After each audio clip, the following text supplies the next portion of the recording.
Let's make it happen. Live right here on SportsGrid. It is Game Time Decisions. I'm Kevin Walsh with you on a Tuesday night. We got the earpiece mic out. Why? JY's in studio. We'll talk to Coach in 10 minutes. Then again in 30 minutes. It's a whole deal. Tom Vecchio's in the mix as well. It's a big night here on Game Time Decisions. There's a lot for us to get to. Let's not waste time. We'll open it up. So far, the MLB play of the day is 3-2. There's another one loading. Smells like 4-2. But it's not going to be better than this. Astros money line, 10-0. And a Ronald Blanco no-hitter. Here's the deal. I talked about this in the lead-up to that Astros pick. This is what they do. It's what they've done during their dynastic run. They continuously find pitching.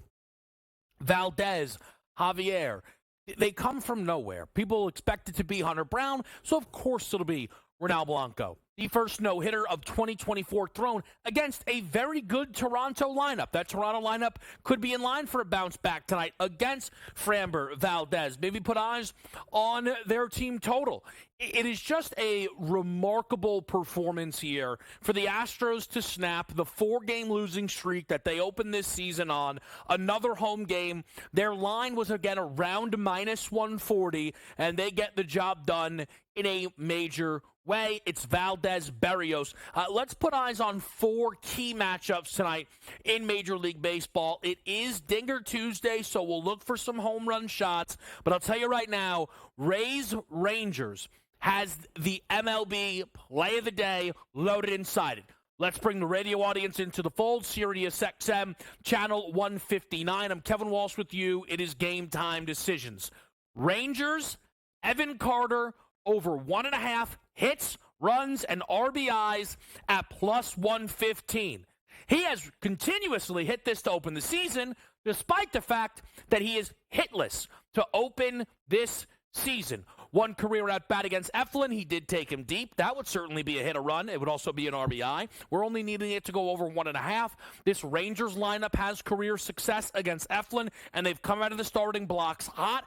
Evan Carter, too talented of a player to go hitless for this long. I expect to hit tonight, maybe a multi-hit game. Going to be plenty of options for that hit to either be an RBI, batting behind Corey Seager, or batting in front of Adolis Garcia. We already talked a little bit about this game here with the Astros and the Blue Jays. Ohtani with a big night against the Giants last night. We're still waiting for his first home run. I'm sure some folks will be looking for him for Dinger Tuesday. Can we get Aaron Judge's first home run? The Yankees looking to keep the 162-0 dream alive. A five-game win streak to open up their season, booked as a favorite in the opening game of the series with the Diamondbacks, but a slight dog, Nestor Cortez, gets the ball against Zach Gallen. I think there's some sneaky juice in that game. We'll talk about that when we go through the full baseball card in about an hour's time. Let's go over to the women's college game. Talked about it throughout our show yesterday here on Game Time Decisions, and rightfully so.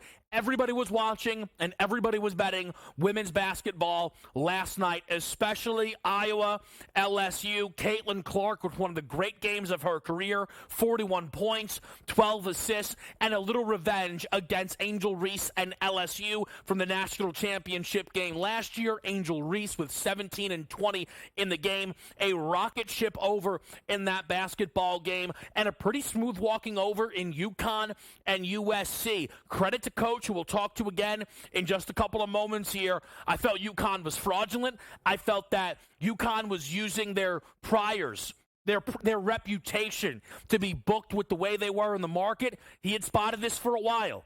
The difference now is Paige Beckers looks like the second best player in the women's game, and she's going head-to-head with the best player in Caitlin Clark in the Final Four. South Carolina, a still -200 favorite to win the title and complete an unbeaten season. They'll play NC State. That Final Four is on Friday, so you know we'll be breaking it down right here on Game Time Decisions. Let's shoot over to the NBA board because the road has been winding for Oklahoma City and Philadelphia. When we talk with Coach, we will also be hitting this game here tonight. This 1-point spread admittedly might be outdated. 10 minutes ago, Joel Embiid confirmed in to the lineup for the Philadelphia 76ers, and they are now, I believe, a 4-point favorite.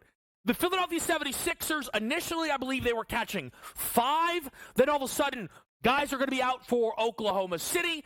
And then all of a sudden, Joel Embiid is back in a big way. How does this change the futures market?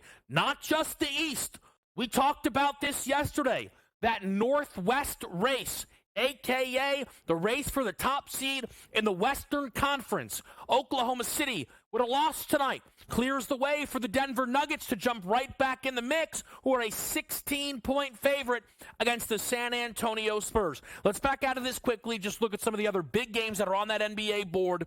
The Knicks are catching 3 in South Beach. Miami trying to put the heat potentially on Orlando, but also Philly, with the easiest remaining schedule in the NBA, trying to catch the Miami Heat for at least the 7th spot in the play-in, so they will be able to host that game. Golden State and Dallas tonight. Dallas, I believe, a 1-point road favorite. Very tight line. No Kawhi for the Clippers in their game with the Sacramento Kings. Kawhi missing, I believe, just his 3rd game in the calendar year. Is that rest? Is that worry?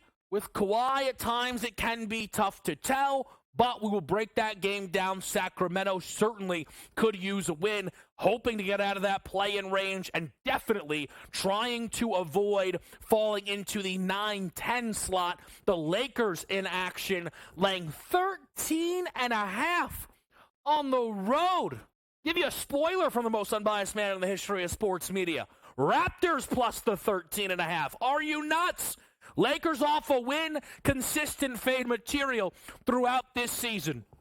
We'll push this forward once more here with you as we get set for some NIT action. If you're here in Jersey, you can't get in the mix with Seton Hall, Georgia, which is unfortunate, but we will still break that game down. You can get in the mix with Indiana State and Utah, the Sycamores, one of the darlings of this college basketball season, find themselves here in the semifinal as a 3.5-point favorite against Utah. Can't give that team enough credit for getting past Cincinnati. I think, again, the Big 12 has had their card pulled throughout the month of March, but the Sycamores getting here is quite the accomplishment. With that said, Robbie Avila under the 29.5 points, rebounds, and assists. Way too high of a number. Hit it against Cincinnati. This is a sell high spot. His season-long averages come nowhere near close to this number here. Utah still good, both sides of the basketball. I think you're going to see particularly the points drop off for Avila tonight. We'll play the whole thing, though, under the 29.5. We'll talk to Coach about the NIT and the women's game next.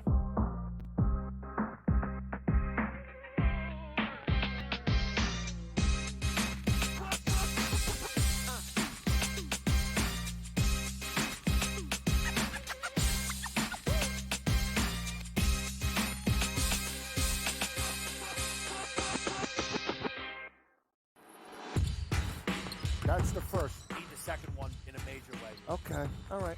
Need the second one here for you. 74-61.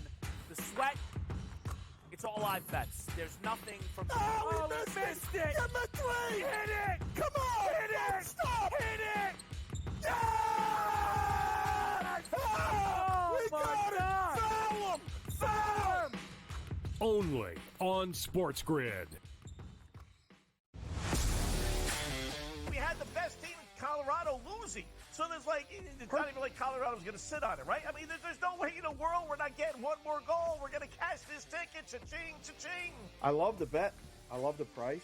I think that's, like I said, that's one we're going to have to, we're telling everybody right now. They're probably moving it in risk rooms everywhere right now based on us giving out this information. In-game live, prime time, only on SportsGrid.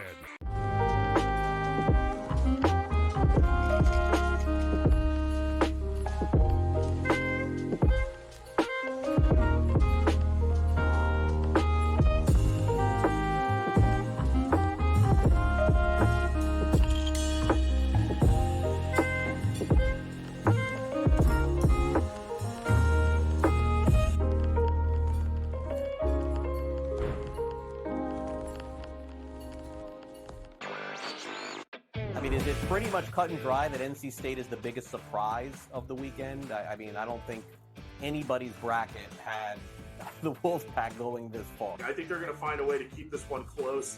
And we all know Purdue's tournament history under Matt Painter. They've had a lot of early exits when they've been good teams, and maybe this is the time they'll exercise their demons. It's kind of like when Virginia lost to that 16 seed UMBC. Newswire, only on SportsGrid. SportsGrid, your 24/7 sports wagering network. Pro League Soccer, powered by Marca. I would be willing to bet the under 2.5 goals. Fantasy sports today. Especially in head-to-head formats in fantasy, I think I'm going to go with Juan Soto. Game time decisions. People don't like it. I don't really care. I cannot believe anybody is betting the Clippers at this number. Betting above the rim. All I've heard you say on the network is you're either winning or you're rebuilding. In-game live, all access. Nobody has been more profitable as a dog than Shaka Smart team. Winning back-to-back road games. I don't care if they're playing Topeka High. I wouldn't give them any chance whatsoever. In-game live, prime time. Back-to-back, just utterly stinker quarters. In-game live, overtime. Honestly, as you sit here and listen, watch right now, you may want to consider placing that bet. It's smarter to be on SportsGrid.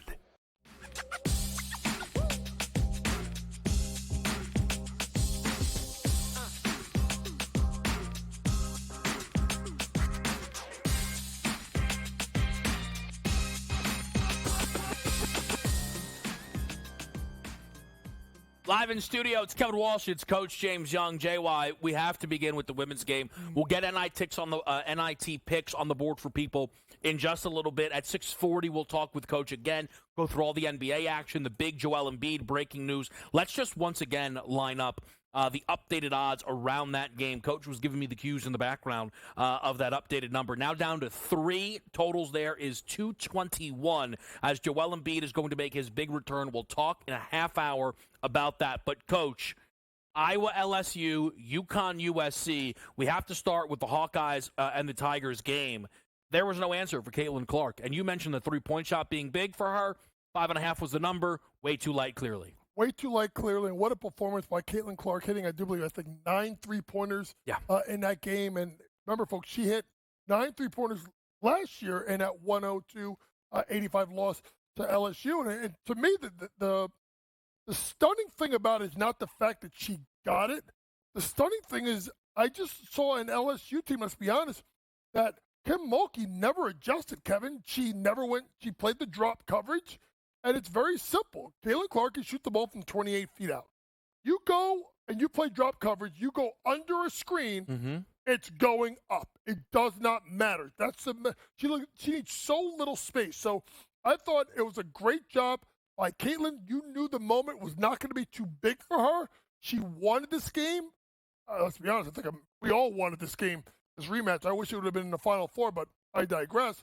But it was a great performance out of an Iowa team that wanted to exact some revenge over last year.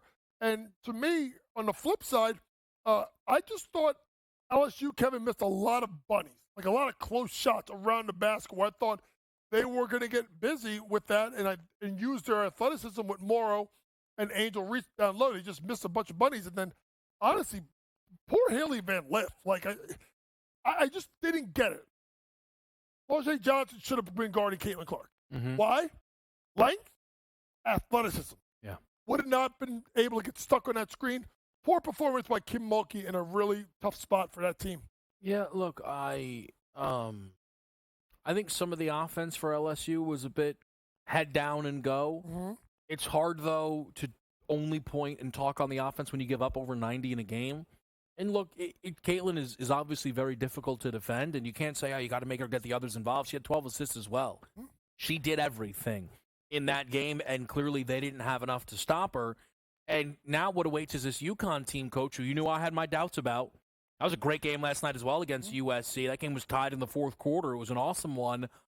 But ultimately, to your credit, Paige was the difference. She was the best player on that court, and I think right now you have to view her as the second best player, at the minimum, remaining, maybe in the college basketball women's game overall. So her against Caitlin Clark is an incredible matchup. It's an incredible matchup, and I think the ratings will be just as high. I just saw earlier before 12.3 million people watched the game last night between Iowa and LSU, the highest rated, most watched women's game of all time. And Kevin, I think they may smash that again, because you're looking at the most polarizing player, in, to my eyes, probably since Cheryl Miller in a women's game, versus the most polarizing coach and the most polarizing program in Gino Auriemma and UConn. But to me, when you talk about UConn last night, it's all Paige Beckers, and I've been. This is why I was on them, and I've been on them the entire year, is because, folks, Paige has not played in nearly 2 seasons. Mm-hmm. Go back to her freshman year when she was National Player of the Year. Folks, you got to remember, at one point, USA Basketball, quick story, same team, Caitlin Clark, Haley Van Lith, Paige Beckers. I remember when they all came out of high school. No offense to Caitlin Clark. It was all Paige Beckers. Yeah. All Paige Beckers all the time. So I think as she got injured, the rise of Caitlin Clark kind of happened, but now Paige is here. And to me, as much as you want to talk about Paige and her scoring and her rebounding, I thought Gino putting her on Juju in the fourth quarter showed me that Caitlin Clark is the most dynamic and best player in the country, hands down. The best overall player in the country, if you ask offense and defense, it may be Caitlin Clark, but Paige is right there. She's back to the level that she was before she got hurt. 28 points, 10 rebounds, 6 assists. You know, and I don't want to, you know, it's not different from the men's game, right? In the men's game, we're looking past NC State and Alabama, right? In the women's game, we're also looking past NC State. But if UConn plays South Carolina, the last time Paige played in a tournament for this year, she lost in a national championship game to South Carolina. And, of course, Caitlin Clark last year beating South Carolina en route to drawing LSU in that title game. It'll be remarkable, Coach. Early lines are out, 2.5-point line in favor of Iowa against UConn. South Carolina's laying 11.5. We'll talk more about that as we get closer. But I want to ask you about the NIT tonight. Indiana State gets through Cincinnati, which was impressive. They now play Utah. How do you feel about the Sycamores in this matchup?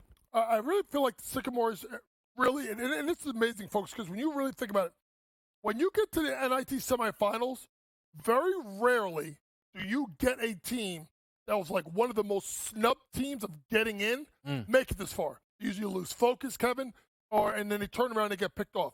Not this Indiana State team who should have made the NCAA tournament.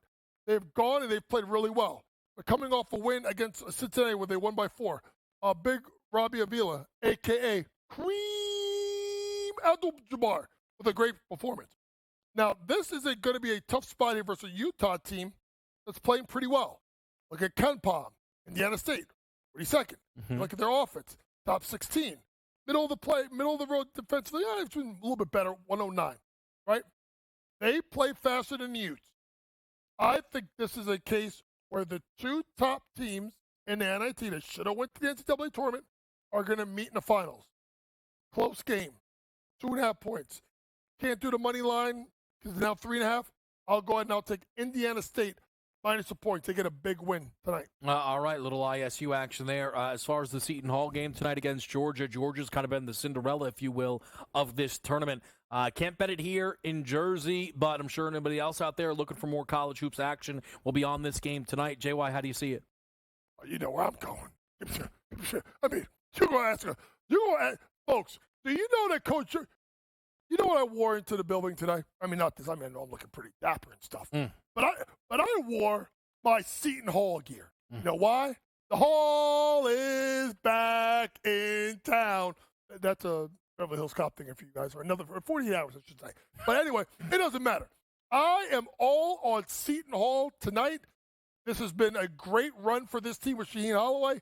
You look at the play of Kadari Richmond. You look at the play of Dre Davis. I think they're the 2 best players on the floor. They will find a way to get it done. Seton Hall is playing really good basketball.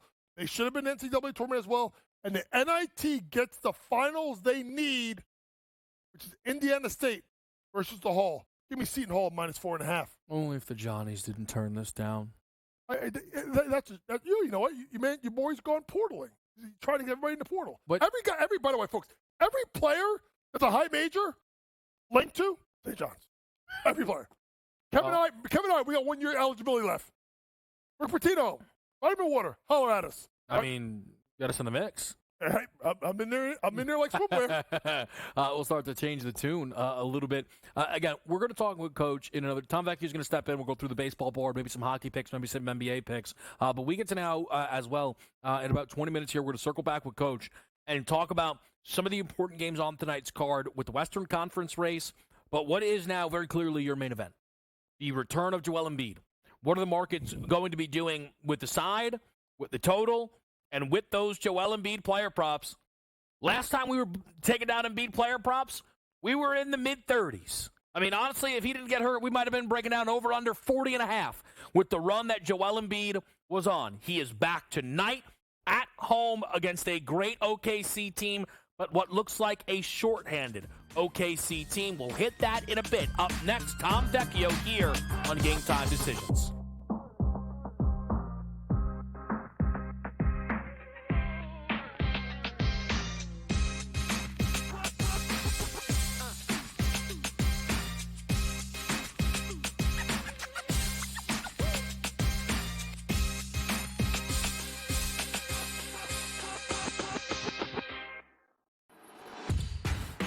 That's the first. Need the second one in a major way. Okay, all right. Need the second one here for you. 74-61. The sweat, it's all live bets. There's nothing from... Oh, we missed it! Get the three! Hit it! Come on! Hit it! Stop! Hit it! Yeah! Oh, We my got God! it! Foul him! Foul him! Only on SportsGrid. We had the best team in Colorado losing. So there's it's not even like Colorado's going to sit on it, right? I mean, there's no way in the world we're not getting one more goal. We're going to cash this ticket. Cha-ching, cha-ching. I love the bet. I love the price. I think that's, like I said, that's one we're going to have to, we're telling everybody right now. They're probably moving it in risk groups everywhere right now based on us giving out this information. In-game live, prime time, only on SportsGrid.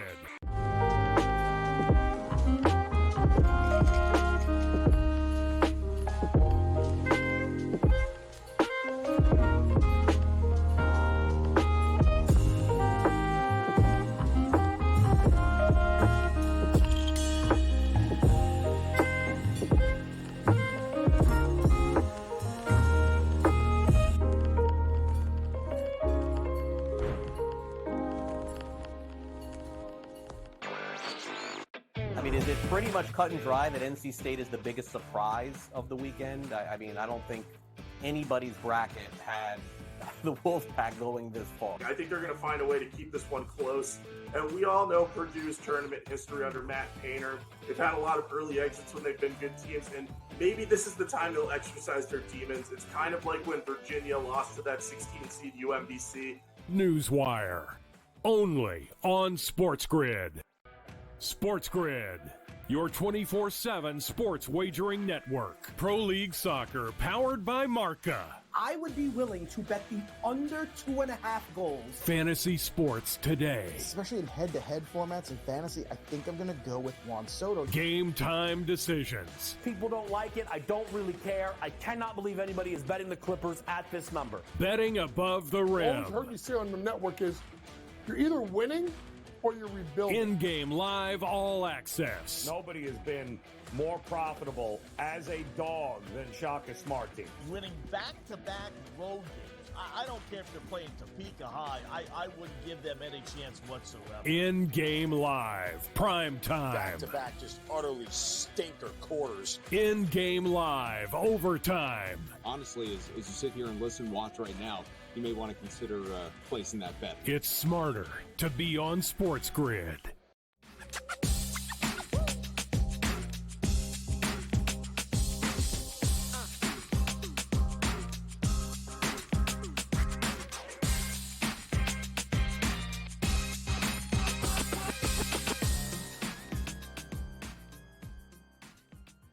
We're back. Game time decisions. We're in the mix, which means Tom Vecchio is here with us on SportsGrid. Tom, how are you? I'm doing great. Huge MLB slate tonight. I had a number of NBA picks for tonight. Donovan Mitchell, he gets ruled out. Jalen Williams for the OKC Thunder, he gets ruled out. Now I'm kind of left empty-handed. Like Kyrie Irving under 25.5 points tonight. All right, we're right out of the gates with a little NBA action. Maybe I'll circle back to the NBA, get some big picture thoughts in a moment, but I want to start with Dinger Tuesday. People jazzed up about the Dinger Tuesday, first one of the year. Before we get to your pick, there's a process. Take us through that.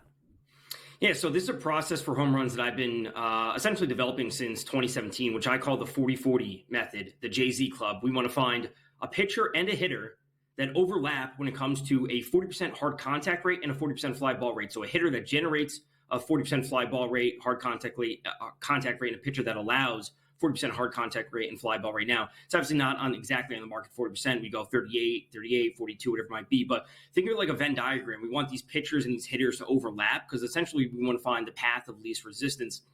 That pitchers that are prone to giving up home runs and then obviously hitters that are very capable of hitting those home runs.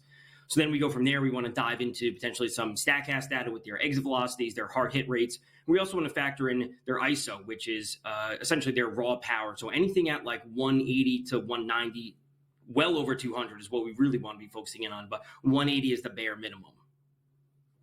Now tell me, because it's interesting, Donnie right side, of course, early line, is kind of in the waiting stretch of the baseball season. Yeah. You know, he'll always tell people mid-May he gets all the numbers. Are you going off of the 3 to 4 games we have last year? What are you trying to do to figure out who's in the 40-40 club? Yeah, so obviously we'll look back to last year. I probably won't look into this year too heavily until probably mid-May. Like once we get to Memorial Day, that's obviously a great sample size. But for most hitters, I'm referencing last year's numbers. You know, I'll reference like, okay, this hitter, at least he's hitting the ball well with like exit velocities and, to start the season. But obviously we have to take that with a grain of salt if he has like, 5 balls at over 100 miles per hour in the first 3 games. Like that's obviously very, very small. So I'm referencing last year's numbers until May, basically. Okay, yeah. No, that makes plenty of sense. So who is the guy for you tonight in the Dinger Tuesday market? You can, by the way, for folks that want to be involved, you can bet multiple guys, just not within the same game, in order to get that bonus credited back. But if you feel there's a few advantages there, you can kind of spread the wealth a little bit. Tom, where are you looking for Dinger Tuesday? So I have 3 players, but one of my favorites tonight is Jake Berger for the Marlins at plus 340. And I will say, when I talk about home run props, you can also just throw a little bit on an RBI prop, because if he hits a home run, he's also getting an RBI. Might as well go for a little double dip there, or a total base prop, whatever it might be. Tonight's going up against Tyler Anderson for the Angels. Last year, allowed a 550 xFIP to Rice, along with 1.13 home runs per 9, a 50.9% fly ball rate. His hard contact rate was a little bit lower than I would ideally like to see. That 50% fly ball rate is absolutely awesome. Berger last year, 142 ISO versus lefties, a 380 WOBA. He did 323 ISO, which is absolutely unbelievable. 48.9% fly ball rate and a 45.6% hard contact rate. So he goes well over the numbers that I want to see. This isn't the best park in Miami for hitters, but he's off to a great start this season with some, high exit velocities. Granted, a smaller 21 at-bat sample size, but he does have 8 hits, which is great to see. I would also add in Dansby Swanson and Yandy Diaz as 2 other home run picks from other games, as you mentioned.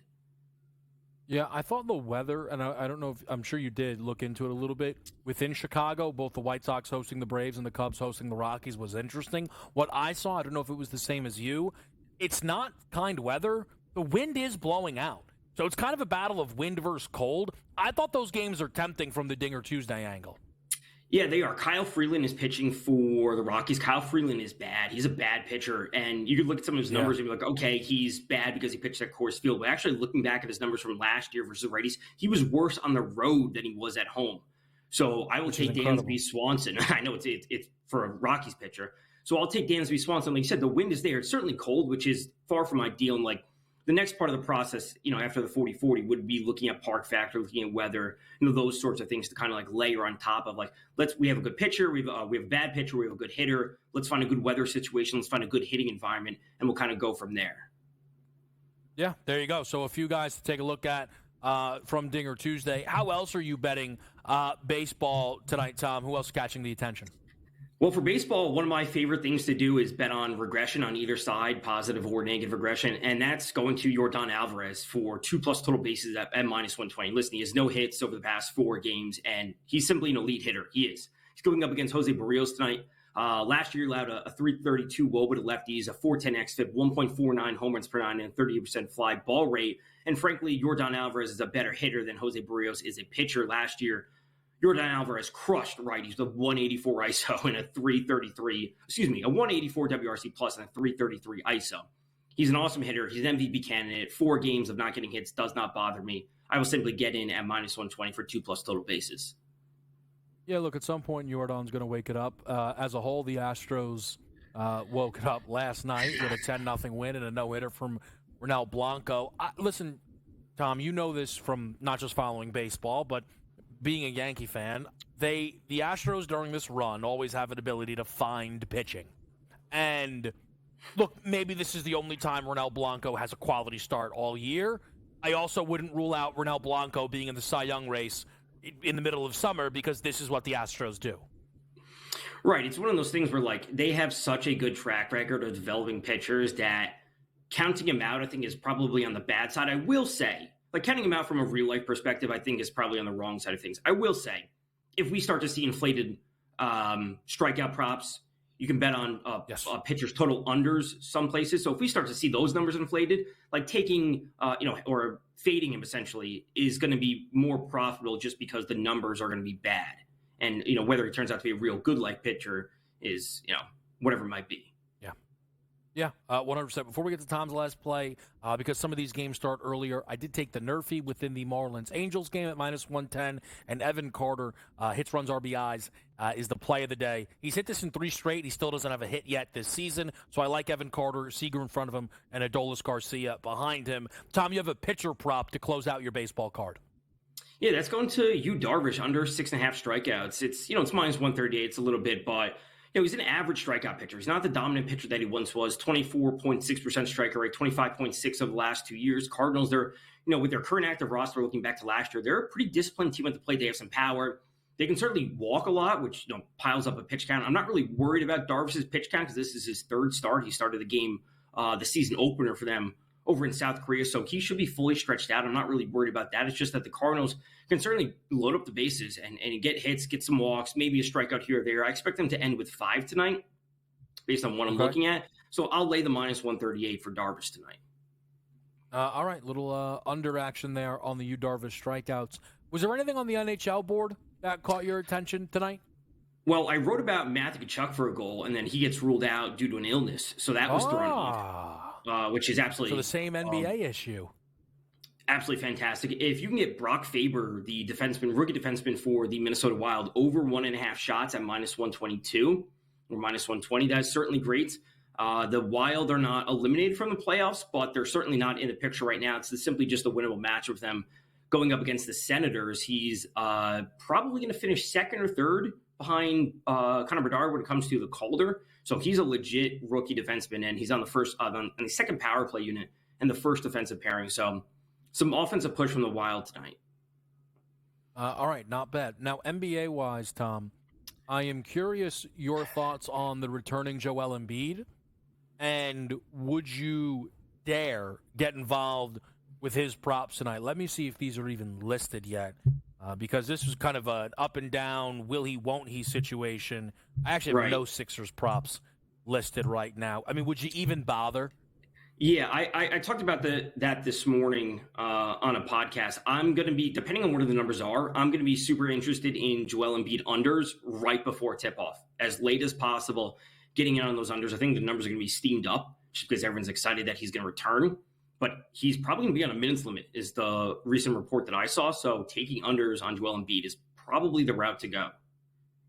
Is there a number, though, that if you see this, you're good to go? Well, like, I assume his points prop is going to be, like high 20s, maybe 30. It's probably more about the PRA because I assume we can get there just in terms of – I would go to PRA under before I go to points under. because I think he can be there. They just want to get him back into, no pun intended, get him into the mix, into the offense, just get him the ball time, get those shots going. So he can get there in terms of the points, but maybe not in terms of an overall PRA. And again, especially if that number is going to be steamed up too much, late, right before lock, Joel Embiid unders is probably my spot to go. I would say there could be like a sweet middle on that because it'll come and then people probably will bet the over and then there'll be a little buyback. So there probably is a middle. You're right. There's a minutes restriction.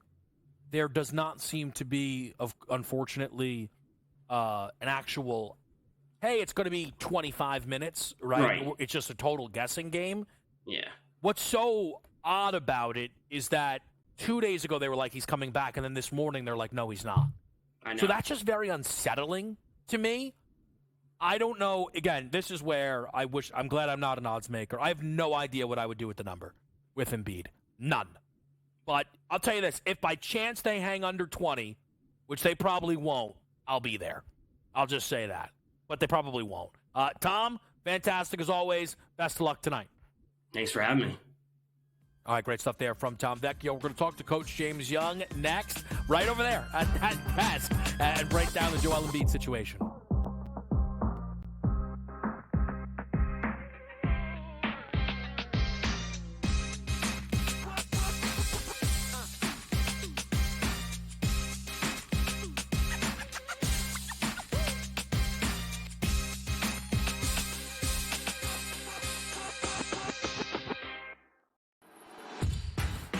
That's the first. Need the second one in a major way. Okay. All right. Need the second one here for you. 74-61. The sweat. It's all live bets. There's nothing from. Oh, we missed it! Get my three! Hit it! Come on! Hit it! Stop! Hit it! Yeah! Oh, We got it! Foul him! Foul him! Only on SportsGrid. We had the best team in Colorado losing. So there's it's not even like Colorado's going to sit on it, right? I mean, there's no way in the world we're not getting one more goal. We're going to cash this ticket. Cha-ching, cha-ching. I love the bet. I love the price. I think that's, like I said, that's one we're going to have to, we're telling everybody right now. They're probably moving it in risk rooms everywhere right now based on us giving out this information. In-game live, prime time, only on SportsGrid.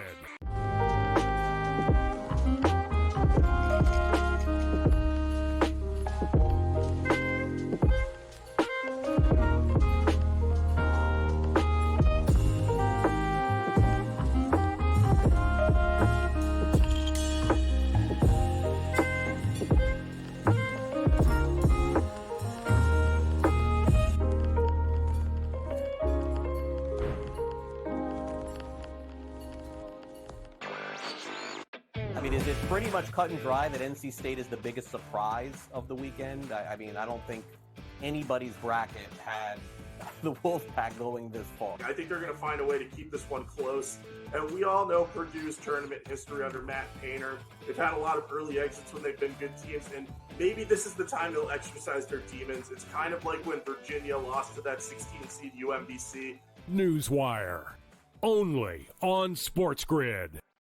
SportsGrid, your 24/7 sports wagering network. Pro League Soccer, powered by Marca. I would be willing to bet the under 2.5 goals. Fantasy sports today. Especially in head-to-head formats in fantasy, I think I'm going to go with Juan Soto. Game time decisions. People don't like it. I don't really care. I cannot believe anybody is betting the Clippers at this number. Betting above the rim. All I've heard you say on the network is you're either winning or you're rebuilding. In-game live all access. Nobody has been more profitable as a dog than Shaka Smart Team. Winning back-to-back road games. I don't care if they're playing Topeka High. I wouldn't give them any chance whatsoever. In-game live, prime time. Back-to-back, just utterly stinker quarters. In-game live, overtime. Honestly, as you sit here and listen, watch right now, you may want to consider placing that bet. It's smarter to be on SportsGrid.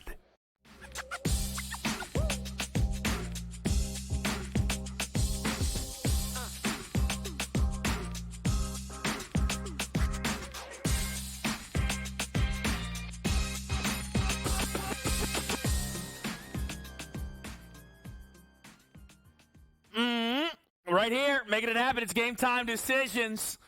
Got that nerfy loading, Miami, LA. No runs. No runs. Can't have any runs. Evan Carter, MLB play of the day. 3-2 so far in the year. I'm tracking these. If I miss a day, that's bad out of me. Don't want to miss a day. MLB play of the day, every day. Evan Carter, 10 minutes, over 1.5 hits, runs, RBIs. He's hit this in 3 straight, no hits on the season. Perfect spot. Love that. Seager in front, Garcia behind. We make it happen, Evan Carter. Good matchup there with Zach Eflin on the mound for Tampa Bay. Coach is here. Let's talk hoops. And JY, Embiid's back. Oh, yeah, we excited about JoJo coming back. 26.5. There it is. The points prop available. Looking on FanDuel, 26.5. No other numbers available for JoJo at the moment. 26.5 a points prop. Oh, Kevin, like they give up points to bigs. Oh, he likes the over. Is Maxey playing? I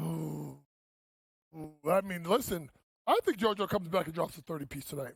I'm one of these guys. I'm a little crazy, but you know me. I love my bigs, and this guy was absolutely killing it before he got hurt. So to me, this is where I'm going. I'm doing it. I'm going in. You're on the Embiid over. Oh, Embiid over. Embiid over. All right, no hesitation. Nope, not at all. How do you feel about this 3-point line? 2.5 at some places. I'm not touching it. Okay. I'm not touching it. Do we have SGA confirmed in or out? You know what's about game time? Out. And Jalen Williams out. Oh, then you have to go to Sixers, right? I mean, if you think about the Sixers in the race in the Eastern Conference right now, Philadelphia team that's sitting in 8th right now, 2 games out of the loss column. You could have a New York team lose. You could have some teams lose tonight ahead of them. I mean, no SGA, no Jalen Williams. That should be a hit for Philadelphia. I'm going in. So Embiid to lead the game in scoring is -155. I think that's interesting. For 30 points, he's +145. For 35, he's +410. I need to know if Tyrese Maxey is playing or not. You're just watching 2 guys try to figure it out now, and I love that. That's all right. This is what's great about the show. We're trying to find you some bets, so just give us a minute here. We just sit here in silence. We're trying to figure it out. Let us figure it out. That number has to be. Let's see if has he played this year without Tyrese. Look at this. I mean, you're getting the live breakdown here. Tell me this, Coach. If you're Philly, easiest schedule remaining. You're trying to get out of this playing, aren't you? Oh, absolutely. I mean, your goal is to get out of this playing. So I would absolutely look to that. Tyrese Maxey is ruled out according to the NBA injury report, so he is out tonight. Oh, Embiid's going over 26.5. Let me see. Embiid without Maxey this season. What kind of sample size we have there, Coach? Because, and again, it's going to likely be outlandish. 14 points. Oh, wow. How about this? The only game he played, that's real. The only game he played without Maxey was the game against Golden State where he forced himself to play injured and got hurt. He only scored 14. Yep. So that's it. You don't even have, you know what I mean? Like, that's not even a very generous, I mean, it's not a generous sample size at all to get a sense of where he was. Last year when he played without Harden, he averaged 32 a game in 15 games. I'm telling you. Not the same season, not the same situation, but it just gives you an idea. And folks, shop around because not all books even have Embiid's points prop out. So you got to start looking around and see what you're doing. Coach is on a fact-finding mission. I'm getting in. Oh, there it is. FanDuel 26.5. Sold. I'm going in. So you're trusting that. I'm trusting it. You're right. Maxey is listed as out. Mm-hmm. But now, how much would you expect Embiid to play? This is his first game in a very long time, Coach. Okay, so here's the thing, folks. Yes, I do know he has not played in a long time, but who's guarding him? Well, Chet. I know. I got you. Barbecue chicken. Look. First of all, quite frankly, I wouldn't care if Bill Russell was, prime Bill Russell was on the other side. Embiid was on a heater this year. Mm-hmm. Unlike he was averaging the most points on a per minute basis in the history of the league. Well, let's be honest. If he doesn't get hurt, he's MVP. Like it was done. He would have probably won it unanimously. Oh yeah, That's how good of a year it was. I'm in there like swimwear. 35 a game he was averaging. Late 35 a game. Wait, so let's get this OKC roster up here so we can kind of let people know what we're thinking about depth chart. Remember he scored 70 against the Spurs? Scored 20 in the opening quarter. I mean, think about this. Like, who's guarding him? Oh, Chet? Get first quarter points. Who is the backup? Mike Muscala? Oh, no. But again, like I feel like JY, it's not about that to me. It's about how many minutes this guy's actually going to play. I would say this. All right, so folks, if you want to look at it a different way, if you can find it, how about they don't have it. Joel Embiid. Nope, they don't have it. If I would have said Joel Embiid first quarter points, I would have took it. I would have been interested in that. But here's the thing: and healthy Embiid plays the whole first quarter. Right. Well, I think he's still playing the first 8 minutes. I mean, if FanDuel were to hang it, they would hang it 5.5.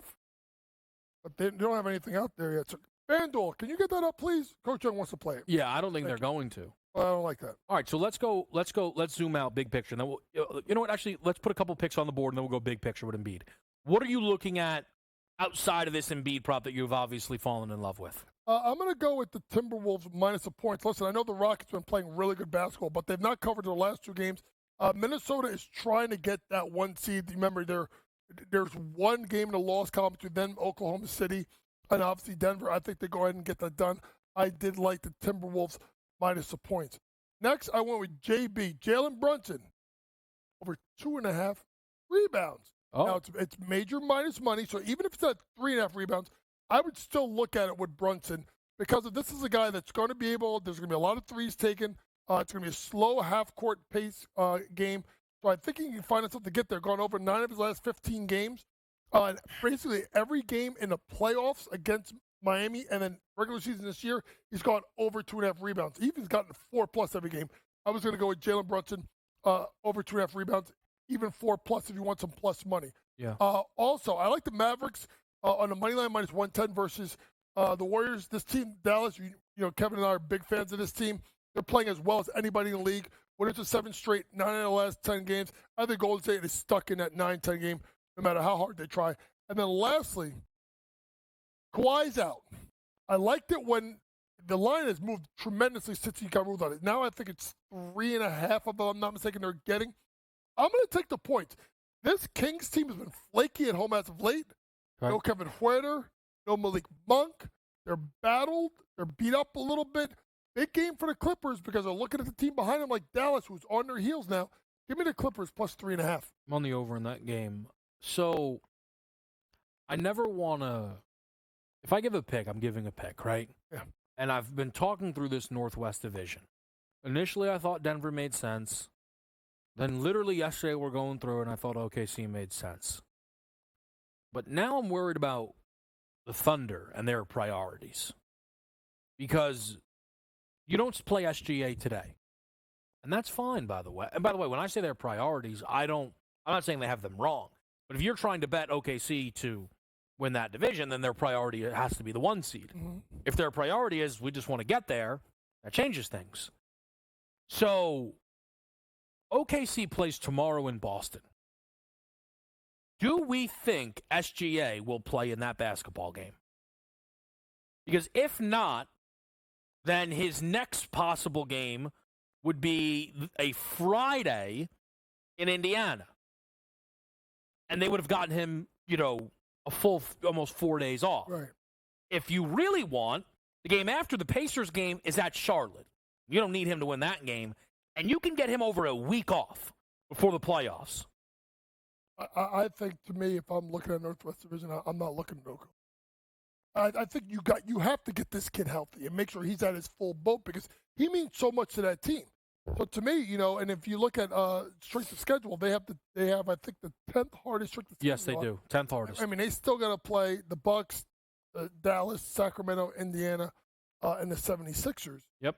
So to me, I would not look at them to win that Northwest Division. I would look. It's the tie. So to give people, we went through this a little bit yesterday. The tiebreaker for OKC, if they go 5-3, right? Denver can only afford 1 loss. Now, their schedule's easy, JY. I'm sure you're pulling it up right now. But asking a team to go 6-1 is a lot. And that's, by the way, that's if OKC goes 5-3. But I think when you look at it, you look at Denver's schedule, right? Think about it. Spurs twice. I know they've been better. Memphis, Utah, Atlanta could be tricky because they've been up and down, but then it's Minnesota and it's the Clippers.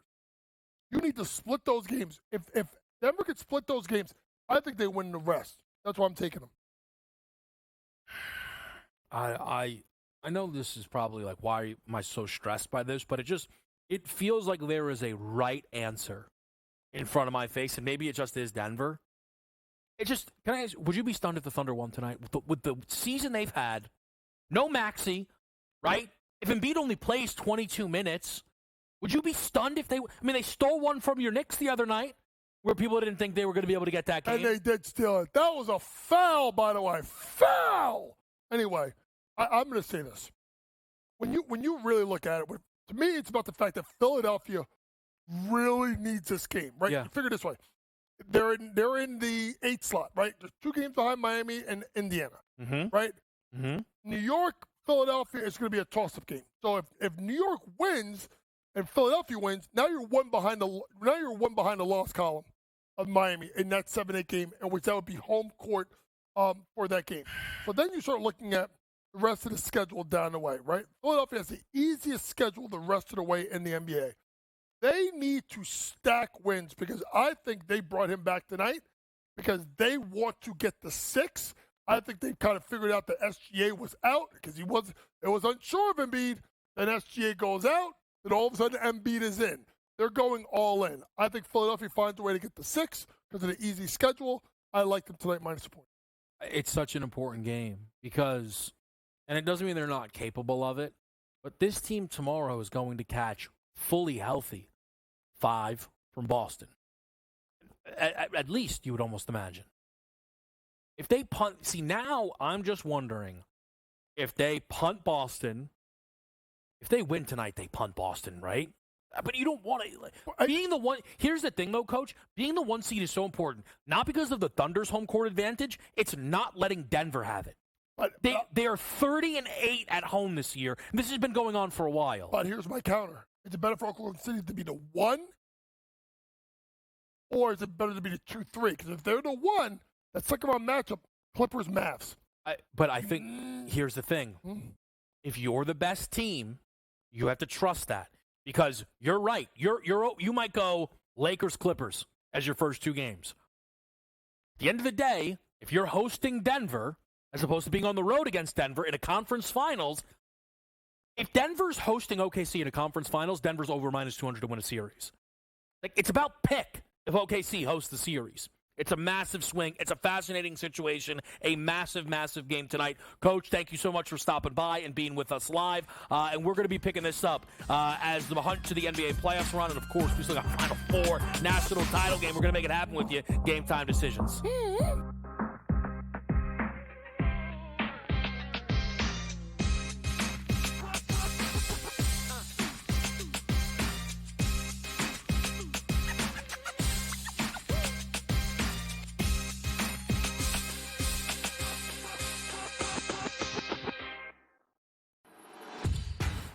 That's the first. Need the second one in a major way. Okay. All right.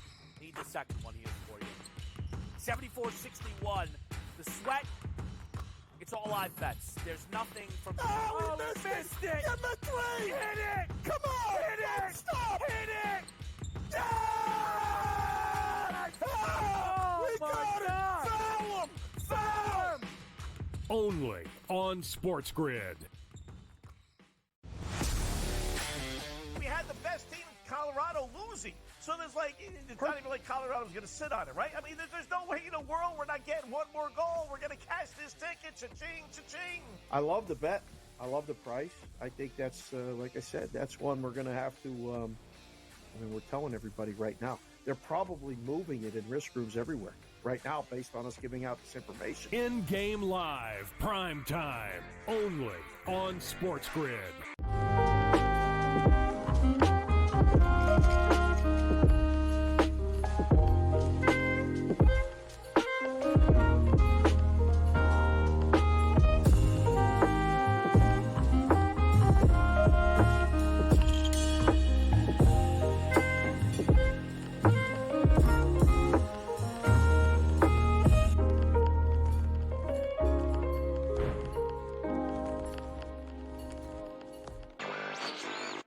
mean, is it pretty much cut and dry that NC State is the biggest surprise of the weekend? I mean, I don't think anybody's bracket had the Wolfpack going this far. I think they're going to find a way to keep this one close. And we all know Purdue's tournament history under Matt Painter. They've had a lot of early exits when they've been good teams, and maybe this is the time they'll exercise their demons. It's kind of like when Virginia lost to that 16 seed UMBC. Newswire, only on SportsGrid. SportsGrid, your 24/7 sports wagering network. Pro League Soccer, powered by Marca. I would be willing to bet the under 2.5 goals. Fantasy sports today. Especially in head-to-head formats in fantasy, I think I'm going to go with Juan Soto. Game time decisions. People don't like it. I don't really care. I cannot believe anybody is betting the Clippers at this number. Betting above the rim. All I've heard you say on the network is you're either winning or you're rebuilding. In-game live, all access. Nobody has been more profitable as a dog than Shaka Smart Team. Winning back-to-back road games. I don't care if they're playing Topeka High. I wouldn't give them any chance whatsoever. In-game live, prime time. Back-to-back, just utterly stinker quarters. In-game live, overtime. Honestly, as you sit here and listen, watch right now, you may want to consider placing that bet. It's smarter to be on SportsGrid.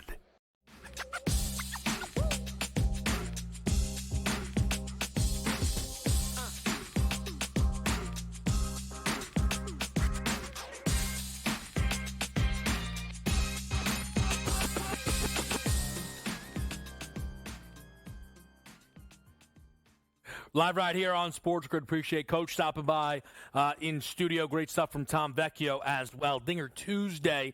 We're on the board twice. Windy City, let's hope. We'll get to that in a little bit.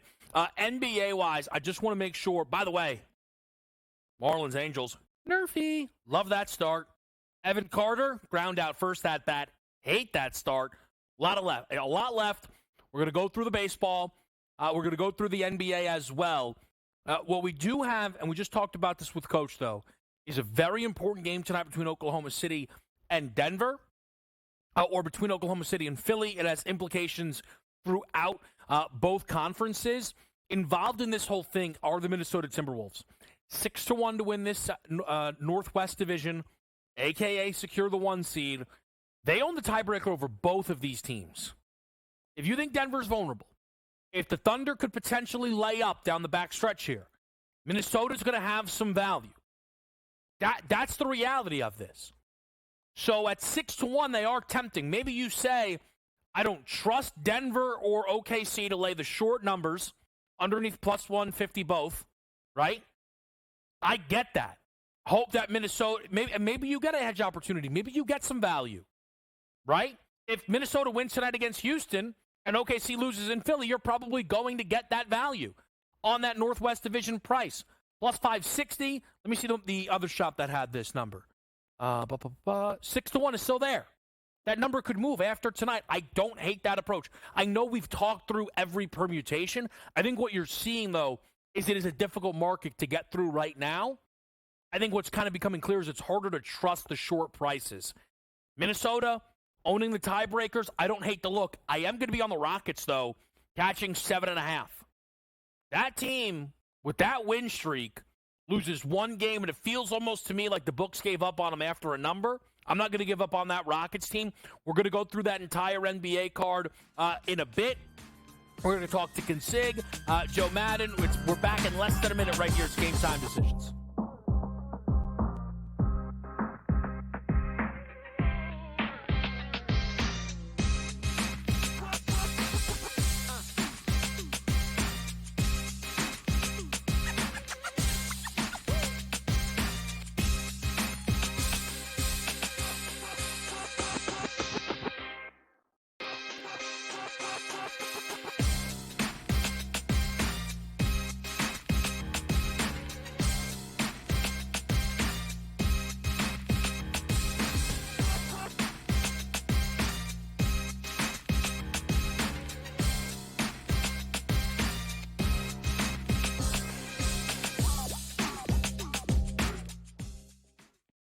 We're live on SportsGrid. It is Game Time Decisions. I'm Kevin Walsh with you on a Tuesday night. A lot for us to go through quickly. Let me hit the NBA action before we get to the Davis Maddox same game parlay. That tips it in the next 10 minutes. I'm on the Lakers. Psych. No, I'm not. I'm on the Raptors plus 13.5. The Raptors against the Lakers.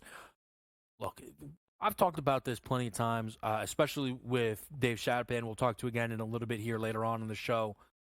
Betting the Lakers off of a win is just an absolute no. Can't do it. Won't do it. It's not the way to play this team. It's not that they're incapable of win streaks, but betting this team at the peak of their market is never the way to go. You look at this game, and it kind of lines up. Raptors are a dead team walking. Lakers need it because they're trying to get out of the 9-10 game. It doesn't matter. It doesn't mean the Lakers can't win the game. I expect this to be close in the fourth quarter. It is that simple. This is what we've seen from the Lakers all season long. It really is. So, for me, Raptors plus 13.5, and I'm not going to think twice about it. I'm also going to play the Milwaukee Bucks team total under. You look at this number, it's dropping a little bit, played under 120.5. The Bucks have not scored a $120 plus in back-to-back games since early March. The offense right now, again, there's a bit of an up-and-down nature to it, which is what we've seen. I also just don't know if the focus is fully there.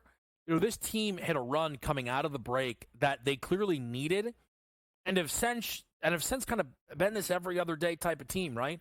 They come out, they win 6 in a row. They get smashed by the Warriors. They let the Lakers pull off the comeback. They bounce back against the Clippers. The Kings beat them up. Then they handle their business at home. Then Boston gets them. Again, it's just been very here and there for Milwaukee. So give me that team total under 120.5 for the Bucks. Let's get our radio audience in the fold. Sirius XM, channel 159. I'm Kevin Walsh with you on SportsGrid, SportsGrid Radio. It is Game Time Decisions on this Tuesday night. We're going to toss things over to Davis Maddox and get a same-game parlay.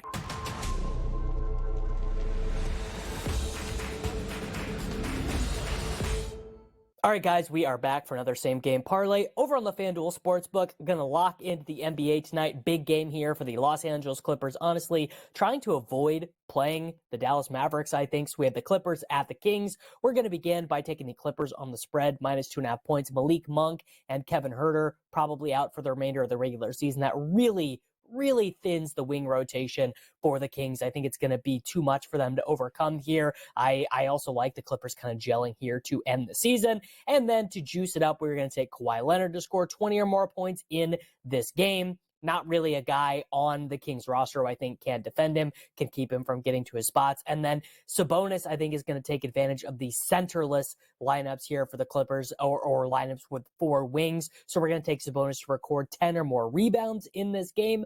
This 3-leg same-game parlay gives us plus 151 odds. Clippers minus 2.5.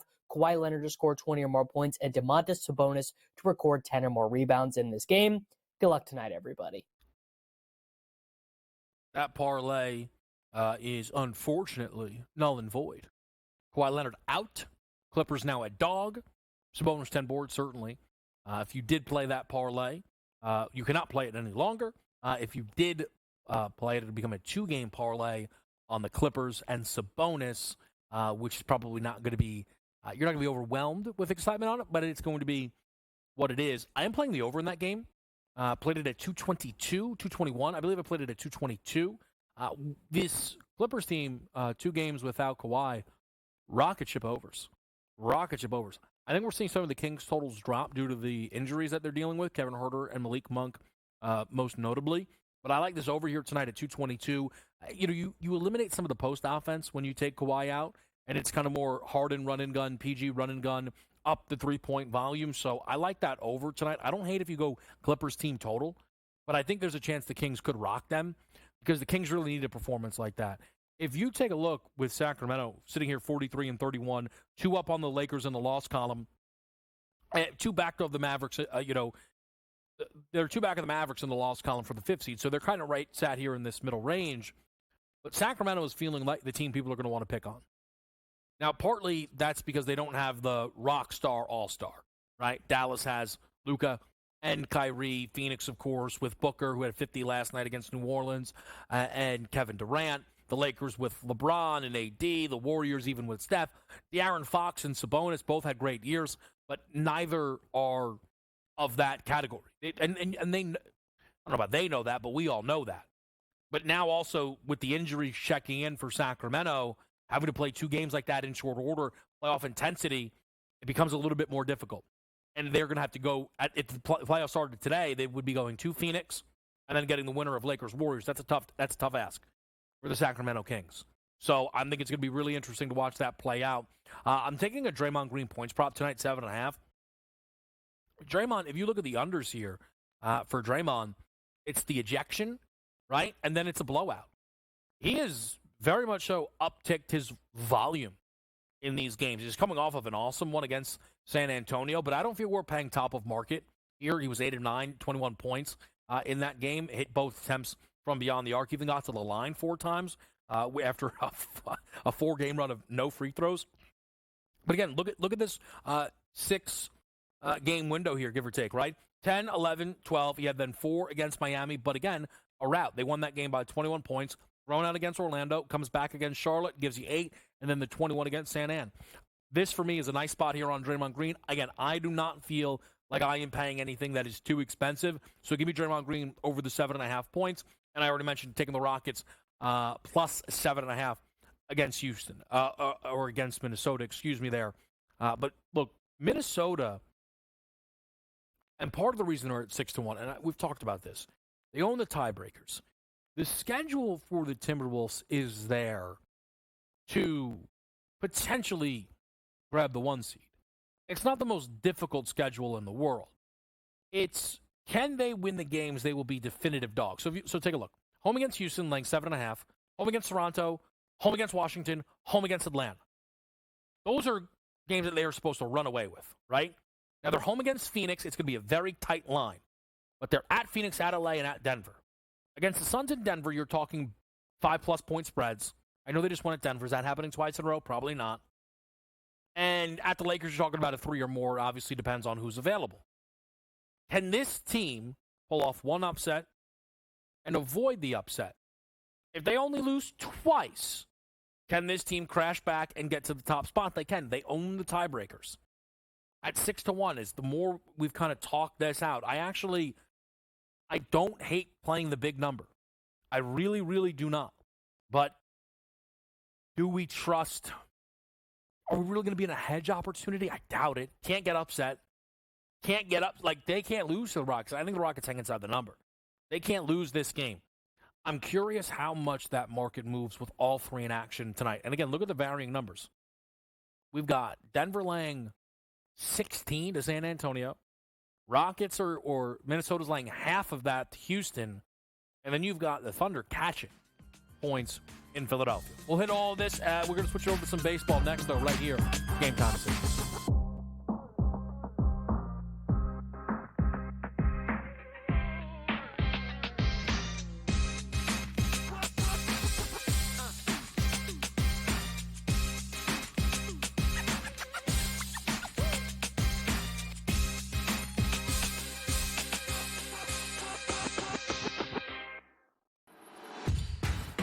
That's the first. Need the second one in a major way. Okay, all right. Need the second one here for you. 74-61. The sweat, it's all live bets. There's nothing from... Oh, we missed it! Get my 3! Hit it! Come on! Hit it! Stop! Hit it! Yeah! Oh, we my got God! it! Foul him! Foul him! Only on SportsGrid. We had the best team in Colorado losing. So there's like, it's not even like Colorado's going to sit on it, right? I mean, there's no way in the world we're not getting one more goal. We're going to cash this ticket. Cha-ching, cha-ching. I love the bet. I love the price. I think that's, like I said, that's one we're going to have to, we're telling everybody right now. They're probably moving it in risk groups everywhere right now based on us giving out this information. In-game live, prime time, only on SportsGrid.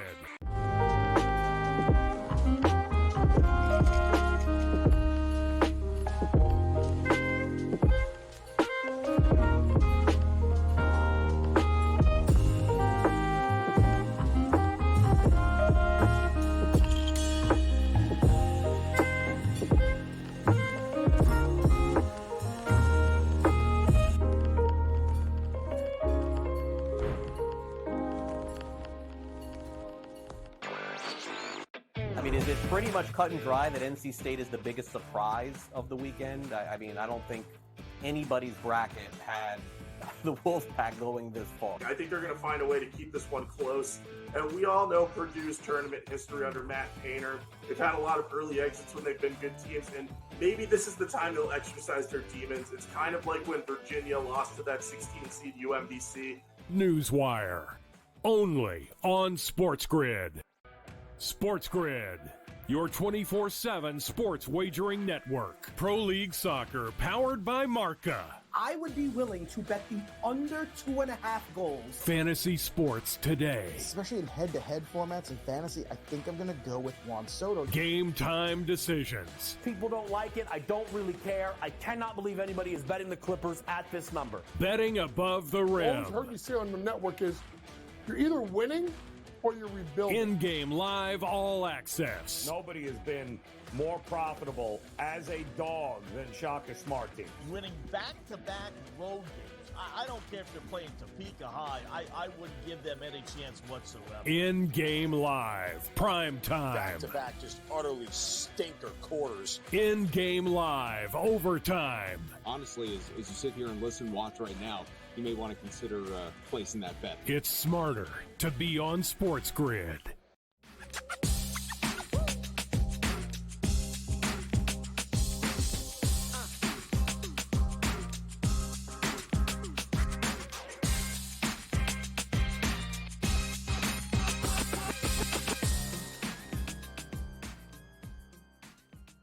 Back right here on Sports Grid. Kevin Walsh, Tuesday night game time decisions. NBA board getting underway. I believe, is the NIT game tipping yet, or is that at, what time do we have the NIT? Is that 7 or 7:30? We're on the Robbie Avila PRA under 29.5. Let's see. Oh, yeah, we're underway. Oh, my gosh. Well, that's not good. He's got 11 of their first 13. Stop it. Big game Bob. Paired it with 2 boards. All right. Hit 3 threes to start. Nonsense. He's outscoring Utah. There you go. That's what the fade will get you. All right, it's early. It's early. Let's talk baseball. What's live right now for the people? We got a 3-0 lead here for Kansas City. Baltimore offense, again, it's largely been hot, but it had one really down game in the Angels series, perhaps another down game here again. They are going up, or they started this game going up against Marsh. They're hitless early, but it's only the third inning that's coming up. Bryce Harper put up a home run on the board here, 420 feet. Wow. To score first against the Cincinnati Reds. We mentioned the no runs first inning came in for the Miami-LA game. Still no runs as we head to the bottom of the third. Only 1 hit so far actually in that game. We've got a rain delay with the Mets and the Tigers. And then we've got scoreless so far as well between Tampa and Texas, which is where the play of the day lives on the Evan Carter. Hits, runs, and RBIs. Where else am I locked in? The Chicago, the Windy City, the double up for the Dinger Tuesday. I'm involved. Again, for Dinger Tuesday, you can bet both or as many games as you want. You can only bet one guy in the game for the bonus. Okay? So I am on Ronald Acuna Jr. for the Atlanta Braves, and I'm on Cody Bellinger for the Chicago Cubs. Now, we are early season, so we don't obviously have a billion things at our advantage. But for Dinger Tuesday, I often feel that weather can be more important than anything. And ironically enough, there may be some people that feel that this is not the best Chicago weather. I'm seeing the winds blowing out in both spots. I get it's cold, but if Chicago wind is blowing out, that's where I want to be. Right? You place these $25 bets. Your home run hitter wins. Awesome. If not, you can get up to the $5 wager back. The reason weather is the most important, this is something that I've talked through a lot with Donnie Rightside, even when Dinger Tuesday kind of started, and Donnie's talked through this, but if you have hitting weather, right, at the end of the day, you'd love for your guy to hit your home run, but you also want your money back, right? So if you have a good pitcher to go up against and you have appropriate weather, it works out. So that's why I'm staying in Chicago. As far as Ronald Acuna Jr. goes, look, against Crochet, Olsen has 2 at-bats, did nothing with it, and Duvall walked, okay? So there's nothing there. Acuna Jr. is one of 4 guys that does not have a home run yet in this lineup. Albies has 2, Riley Olson, Ozuna, and Harris each have 1. So if you look at it, who doesn't have a home run yet? Duvall, okay. He's only had 6 at-bats on the year. Arcia, not necessarily a guy that brings all the pop. And then Trump only has 2 at-bats on the year. So Acuna Jr., who we know is going to get 4 or 5 at-bats in a game like this, to hit a home run at plus 340, when Adam Duvall's plus 285, Olson 285, Riley 285, give me Acuna Jr., they had a home run at plus 340. Give me Cody Bellinger at home run at plus 500. Kyle Freeland, fade material. We talked about this with Tom Vecchio. So that right there, and again, in Chicago, all that lines up. Now, if you want the hitter-pitcher history, mentioned people, mentioned Dansby Swanson has that career home run. So does Ian Happ. So does Morrill, which is great. Because, again, we need multiple home runs in this game. Hopefully, Asada gives up a couple to Colorado. But this, for me, is taking a shot on Cody Bellinger to hit his first. That's what it comes down to. Could have bet Seiya Suzuki. It was going to be one of the 2 guys, but I like the Cody number at plus 500 there. So we're on Cody Bellinger and Ronald Acuna Jr. for Dinger Tuesday. I'm also on the over in that Cubs-Rockies game at 8.5. Elsewhere in Major League Baseball, because as we kind of get going here and we're in the mix, you guys know I want my starting lineups out. That's when I'm comfortable. And I'm not really comfortable until we get them. And we now have the starting lineup for every single game. We still don't have the announced pitcher yet for the Dodgers, which is incredible. But we have the starting lineup for every game. So we can kind of go through some of the things that I've looked at, but I've not placed anything additional as to other than that over and the Dinger Tuesday stuffs. Okay? Toronto, the lineup interests me a little bit tonight against Framber Valdez. Bo Bichette, possibly 3 for 10 lifetime, has that home run. But does Vladdy Jr. get there? Maybe hits, runs, RBIs for Bo Bichette. Slow start for him, batting 2 for 12 on the season. I thought Bo Bichette was a little bit tempting. But then I was thinking, off of getting no hit, could a Blue Jays team total work out? So that's something that I'm circling up there. I think the Blue Jays are interesting. I think their dog prices maybe even a little bit interesting.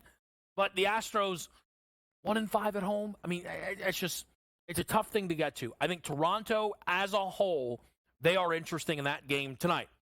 Boston, Oakland is another no-runs first inning that I'm taking a look at. I believe that was listed at around minus 110, minus 115. Always look around for the best number. But we've got Bayo on the mound for Boston, Alex Wood on the mound for Oakland. That's a number that I'm going to be looking at, the no-runs first inning. 2 things that I'm looking at here, or the same bet in 2 of these late games that I'm looking at, is on a home team to score first. So this is always really an interesting market because unless you have Atlanta hosting Washington, right, the road team will be the favorite in this market.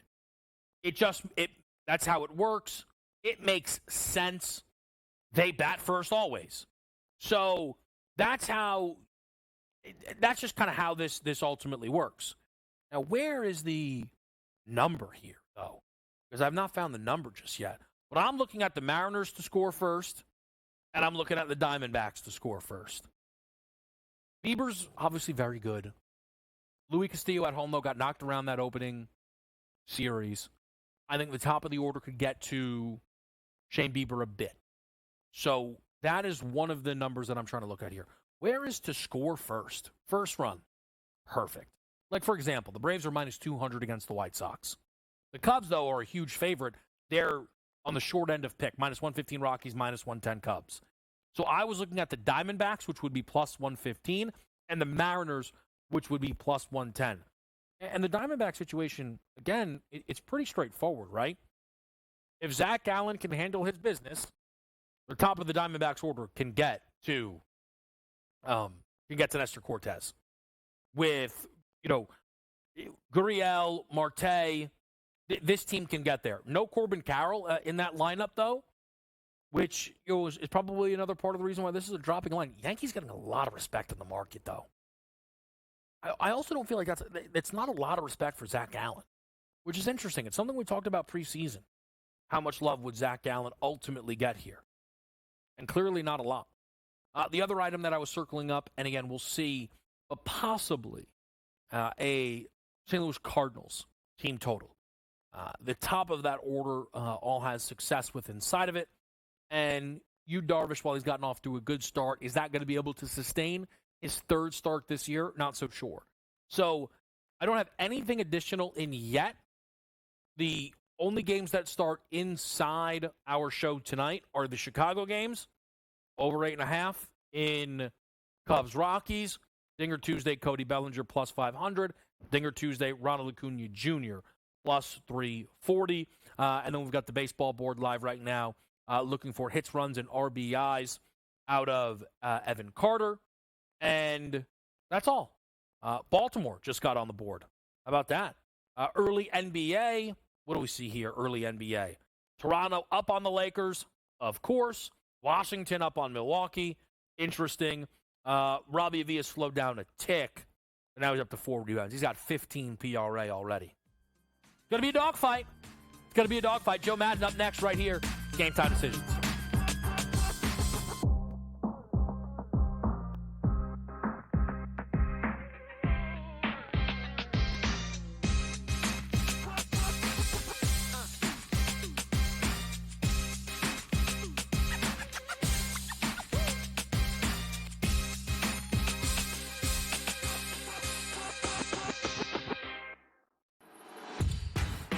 That's the first. Need the second one in a major way. Okay, all right. Need the second one here for you. 74-61. The sweat. It's all live bets. There's nothing from. Oh, we missed it. Get the three. Hit it. Come on. Hit it. Stop. Hit it. Yes! Oh, we my got God. it. Foul him. Foul him. Only on SportsGrid. We had the best team in Colorado losing. So there's it's not even like Colorado's going to sit on it, right? I mean, there's no way in the world we're not getting one more goal. We're going to cash this ticket. Cha-ching, cha-ching. I love the bet. I love the price. I think that's, like I said, that's one we're going to have to, we're telling everybody right now. They're probably moving it in risk rooms everywhere right now based on us giving out this information. In-game live, prime time, only on SportsGrid.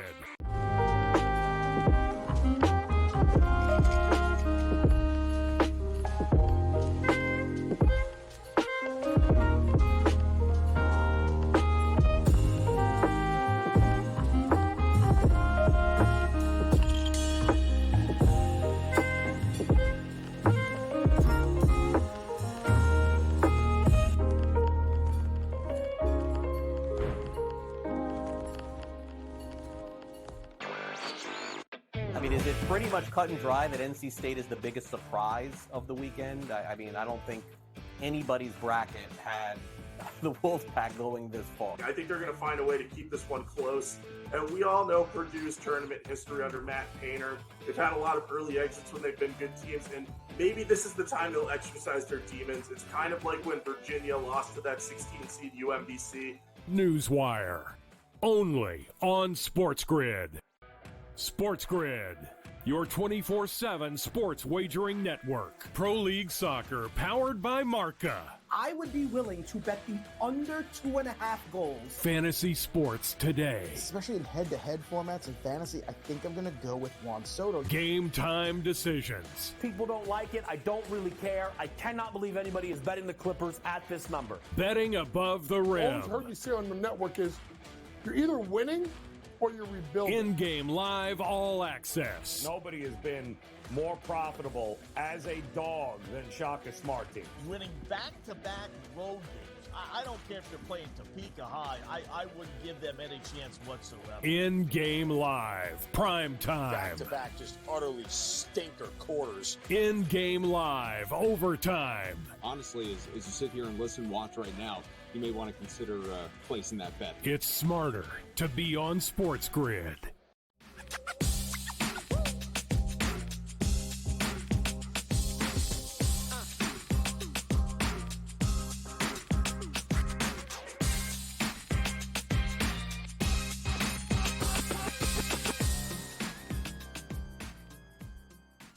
All right, we're back right here on SportsGrid. I just want to quickly remind people about the big news in the NBA tonight, which is Joel Embiid is back. A 24.5 points prop a 38.5 points, rebounds, and assist prop is what I am seeing for Joel Embiid. So there is some confidence for him in the market tonight. 8.5 rebounds looks to be the number, 4.5 assists. No Tyrese Maxey. It makes it a very interesting spot for the books to have to price out a guy. The last time we saw him had over-unders of 35.5, 36.5, and that was with Tyrese Maxey playing. No Maxey in the game tonight against Oklahoma City. We'll leave the NBA alone for a bit. Let's talk some hockey. Let's talk some baseball. To help us do that, it is Joe Madden. Joe, how are you on a Tuesday? I'm doing great. Really good news that Embiid is back. I'd take his prop to the over there, Kevin. I really do think he's going to come out on fire tonight, 100% healthy out there. All right, so a little love for Joel Embiid. Joe, how about this card tonight in the NHL? There are already 3 games going. If there's time, maybe we can get to those. But the Vegas Golden Knights in action for a big one. How do you feel about it?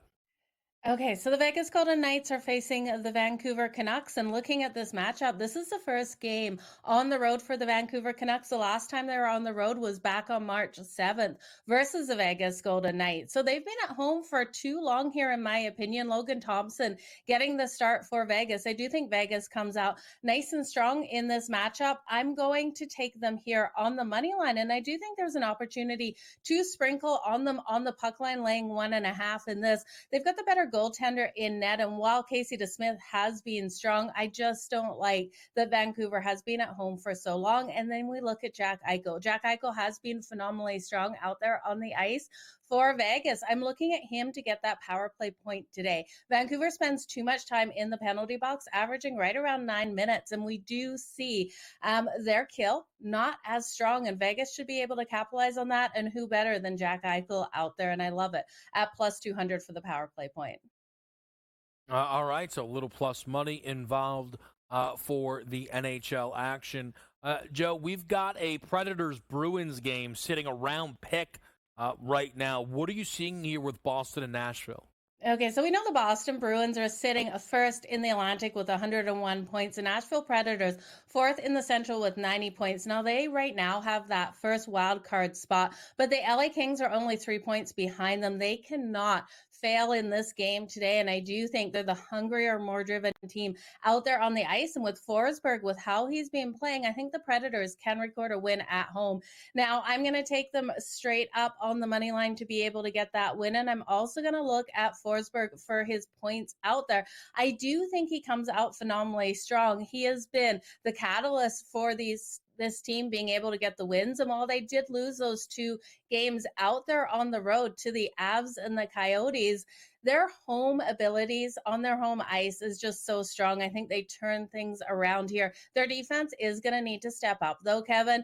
I haven't liked what I've seen out of their defense in those last 2 games, allowing their goaltending to be absolutely peppered. Now, Saros should be in net tonight, and this is versus Allmark for the Boston Bruins. We do have a really good goaltending duel here. And I do think the Predators, though, with so much more to play for, can pull this off. Looking at Philip Forsberg for his points tonight, that's coming in for 2+ points at plus 235. He should be able to come out nice and strong on the ice tonight, Kevin. All right, quickly, Joe, with the 3 games that are live right now, there's goals in all of them. Pittsburgh up 1-0 on the Devils. The Caps up 1-0 on Buffalo, and then we're tied between Montreal and Florida. Do any of these 3 games look interesting to you live? Yeah, I love Montreal here in this game at plus 146. I would wait, you guys, to see if Florida can score another goal in this first period before you bet on it, because I want the Montreal Canadiens right around that plus 250 mark, and we will get them in that situation. Now, that puck line is too juiced. You can't look at that. I'm also riding the Pittsburgh Penguins and Sidney Crosby to be able to get the win over the New Jersey Devils. These teams fighting it out in the Metro here. I do think the Penguins are the hotter team and should be able to pull it off. Minus 148, though, on the money line is too juice. I wouldn't be shocked if they cover this puck line, though, you guys, with the empty netter coming at the end and this game to go to overtime, or Otherwise, this game goes to overtime. So laying the 1.5 at plus 172. And then the Capitals and the Buffalo Sabres. If you don't have a bet on a player prop, I'm looking at Ovechkin. I'm also looking at Jeff Skinner of the Buffalo Sabres to score a goal.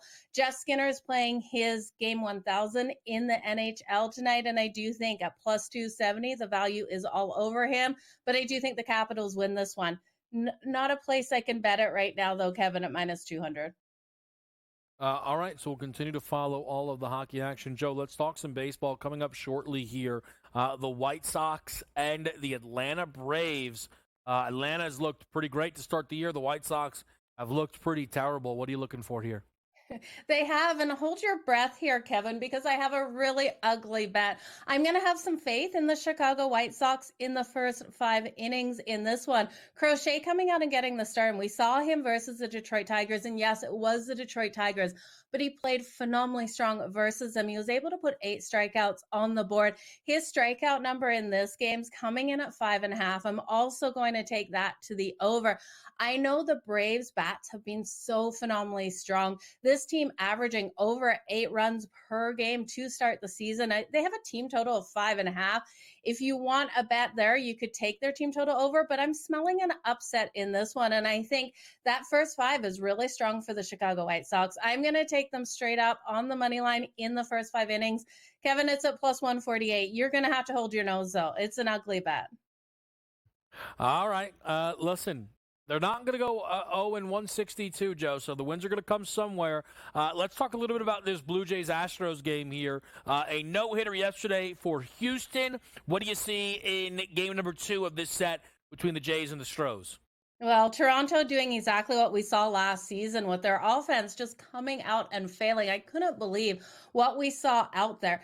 Combination of their lack of hitting yesterday and the pitching duo today, I do think we can look at the first 5 under 3.5. Now, I know that's a low total, especially when you look at the bats on either side and the ability of some of these big hitters to put those runs on the board.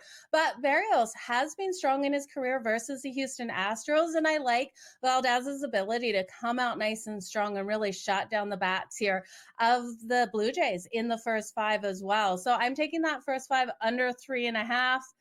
It's going to be tight to that number. Actually, sorry, it's 4.5 in this one to the under at minus 114. It's going to be really tight to that number, but I really can see both of these pitchers coming out strong. And then we also have a wind blowing in, which is really good to play for those unders. So 18 miles an hour blowing infield.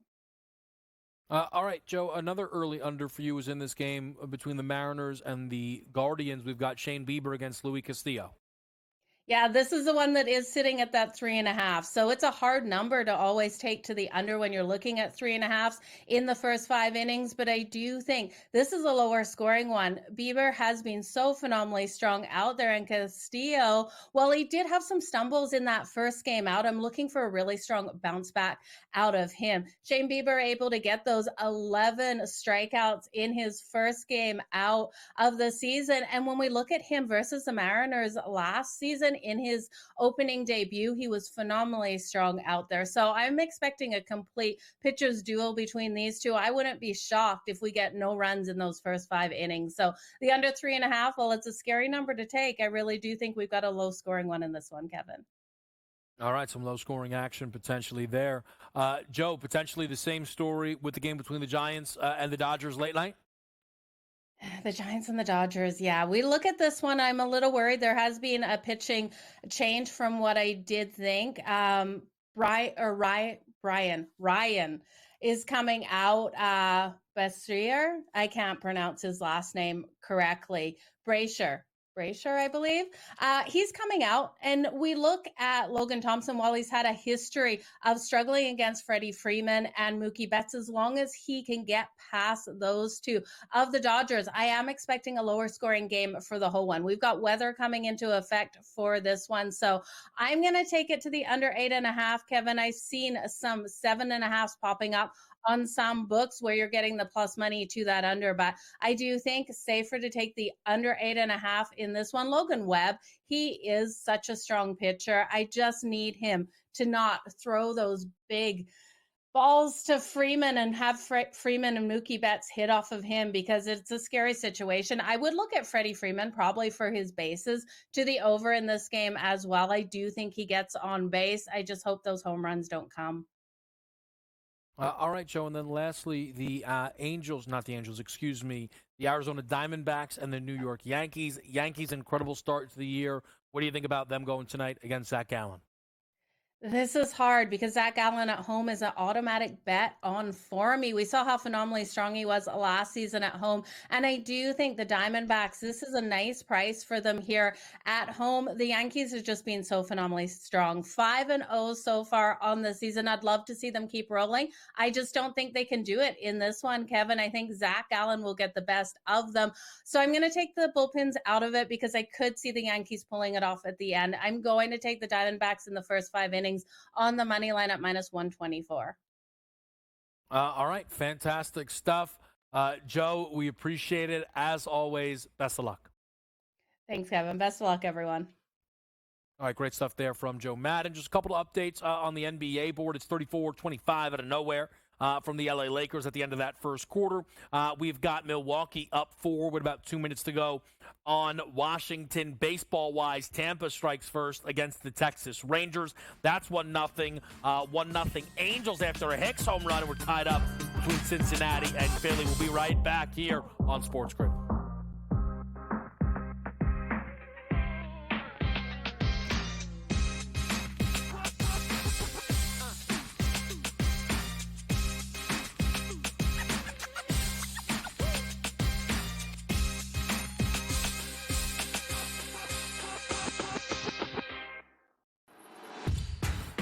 That's the first. Need the second one in a major way. Okay. All right. Need the second one here for you. 74-61. The Sweat. It's all live bets. There's nothing from. Oh, we missed it. Get my three. Hit it. Come on. Hit it. Don't stop. Hit it. Yeah! Oh, we got it. Foul him. Foul him. Only on SportsGrid. We had the best team in Colorado losing. So there's it's not even like Colorado's going to sit on it, right? I mean, there's no way in the world we're not getting one more goal. We're going to cash this ticket. Cha-ching, cha-ching. I love the bet.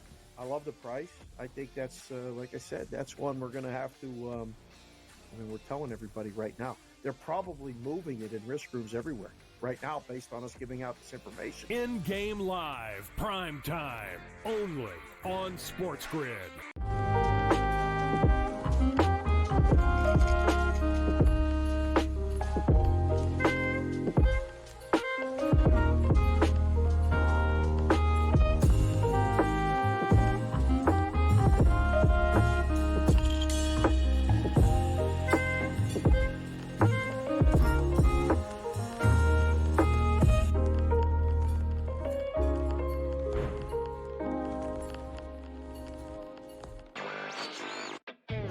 Pretty much cut and dry that NC State is the biggest surprise of the weekend. I don't think anybody's bracket had the Wolfpack going this far. I think they're going to find a way to keep this one close. And we all know Purdue's tournament history under Matt Painter. They've had a lot of early exits when they've been good teams, and maybe this is the time they'll exercise their demons. It's kind of like when Virginia lost to that 16-seed UMBC. Newswire, only on SportsGrid.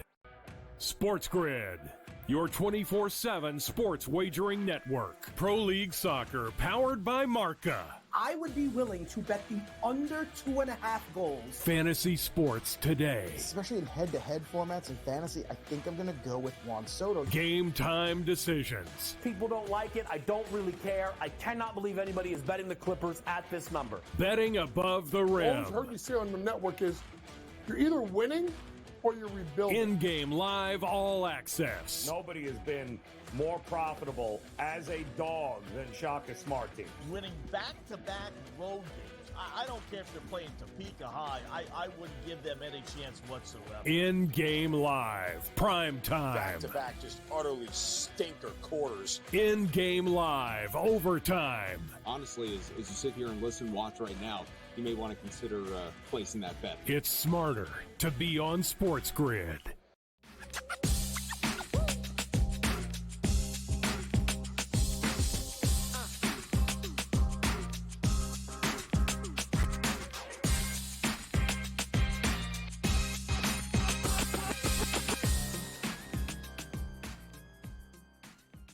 Back right here on SportsGrid Game Time Decisions. Consig. Dave Sharapan joins the show. Dave, how are you? Boy, oh boy, you sound different today, Kevin. Something's different. What's different? You sound great. What's going on? Don't do that. Don't do that. Don't do that. This is just, it's for today. It's not a thing. Okay. Don't do that. I look like a backup singer with Britney Spears. I look ridiculous, but can you move? It's all good. There's no question you could be the backup singer for Britney Spears. There's no question. I've seen the moves. I've seen the moves. Yeah, I can move. I can move a little bit.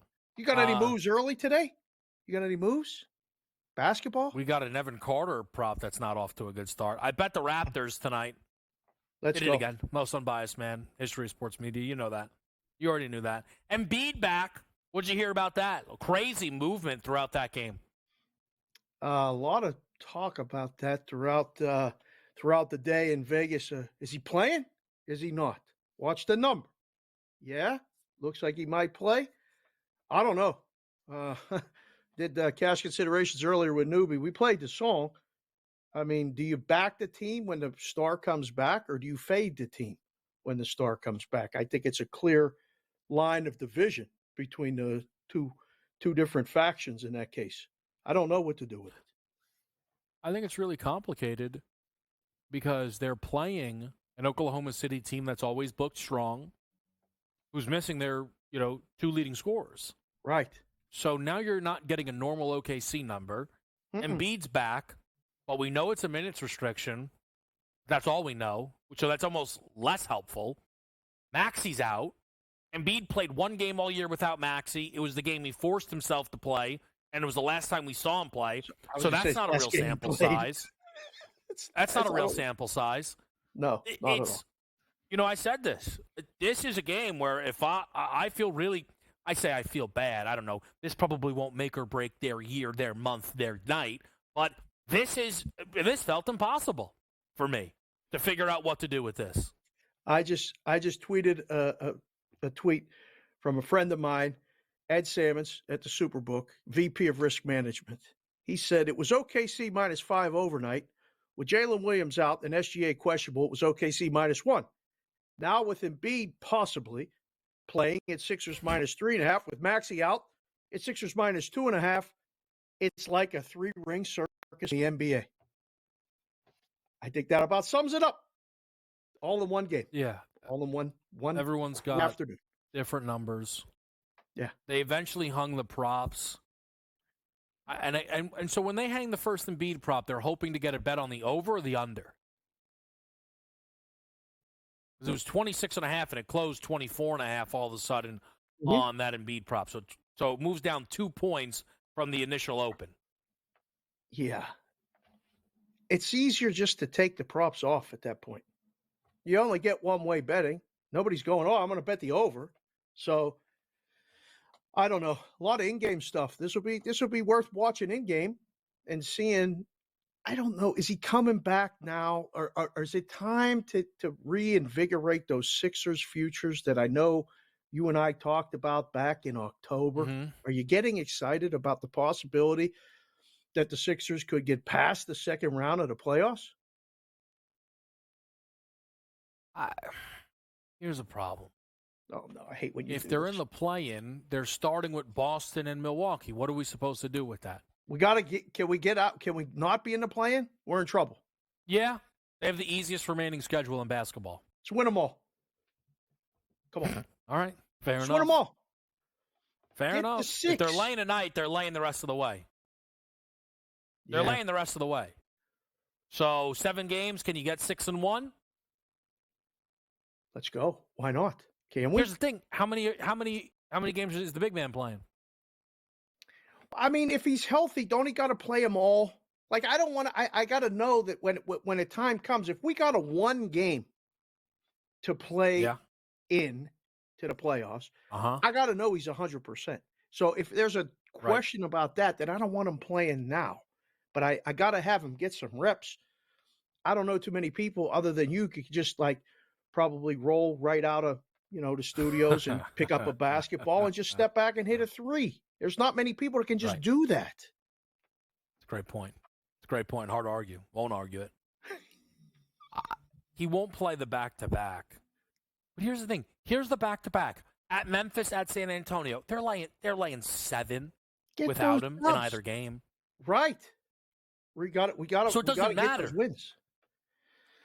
He's just got to play at Miami Thursday, which, who was I taught? Was it Donnie on radio? Maybe was it Coach?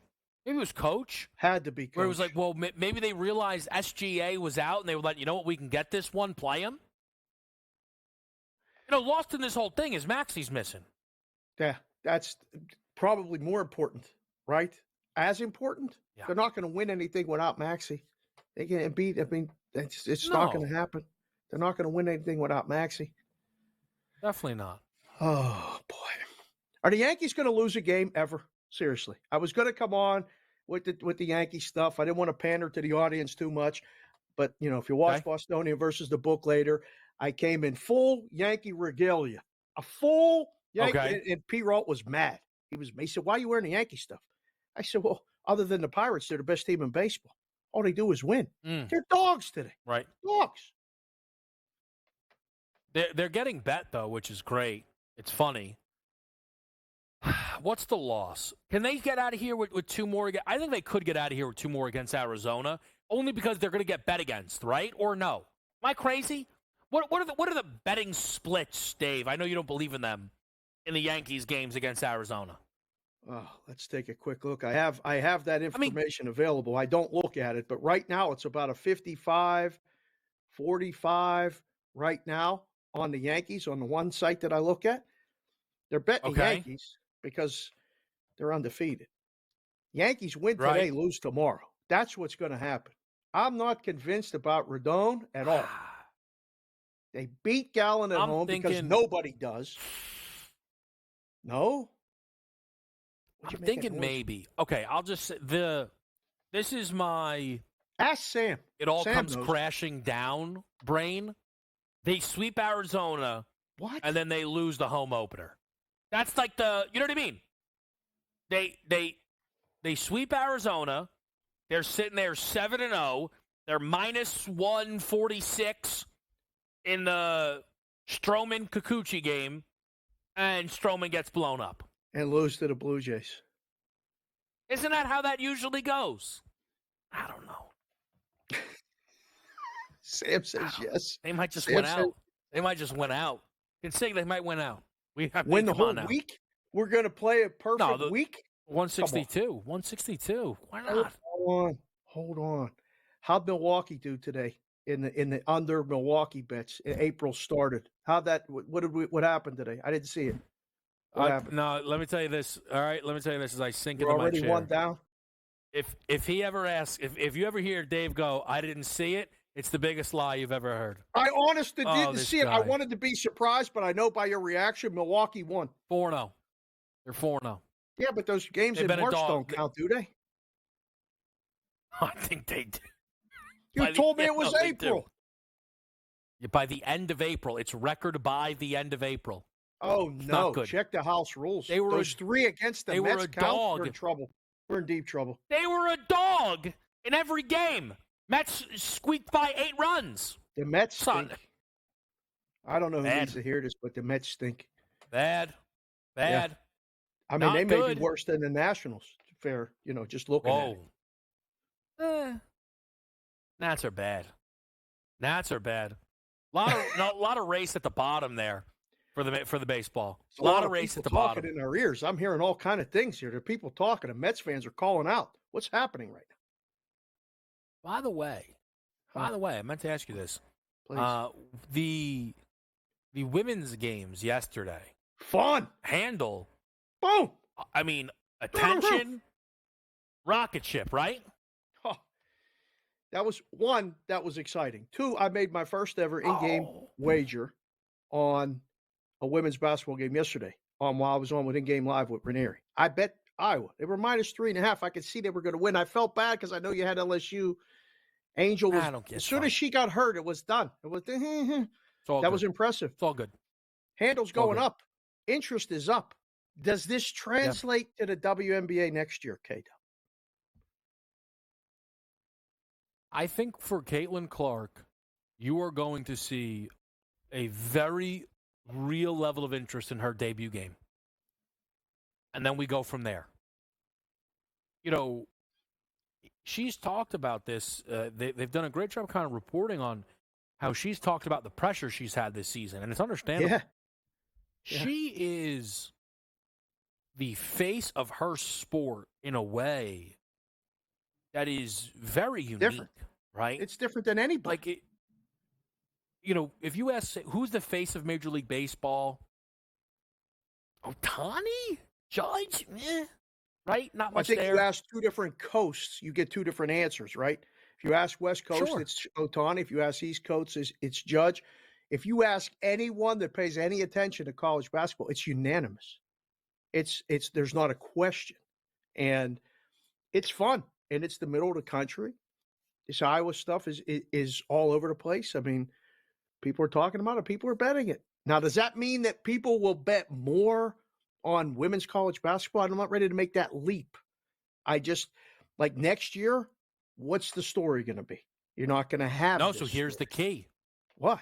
So it's the ideal scenario is this ability to pass the baton. Paige Beckers, who she'll play on Friday, is coming back, foregoing the WNBA draft. Paige was supposed to be the star before Caitlin. So this is going to keep Paige involved. Juju Watkins is going to play another 3 or 4 years at the collegiate level, who just lost to Paige last night.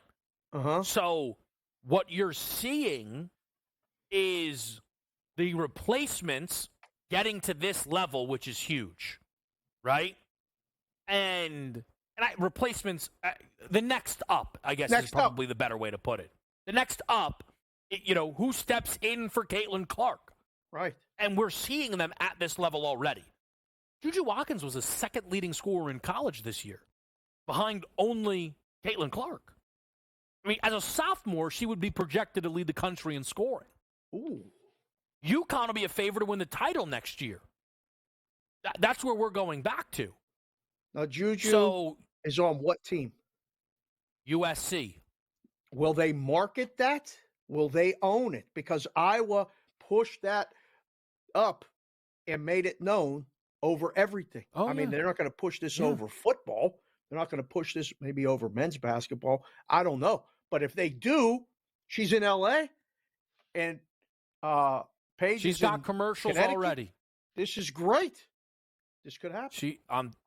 It's going to be good for the game, and then the key is it won't be who else is in the WNBA with Caitlin Clark, right? Like, there's going to be people. I'll bet anybody this: the biggest handle the books will take on the WNBA MVP market will be Caitlin Clark. And no question. Before that, there really was no handle. It makes for an interesting situation. And Sig, appreciate it. Get him a best bet.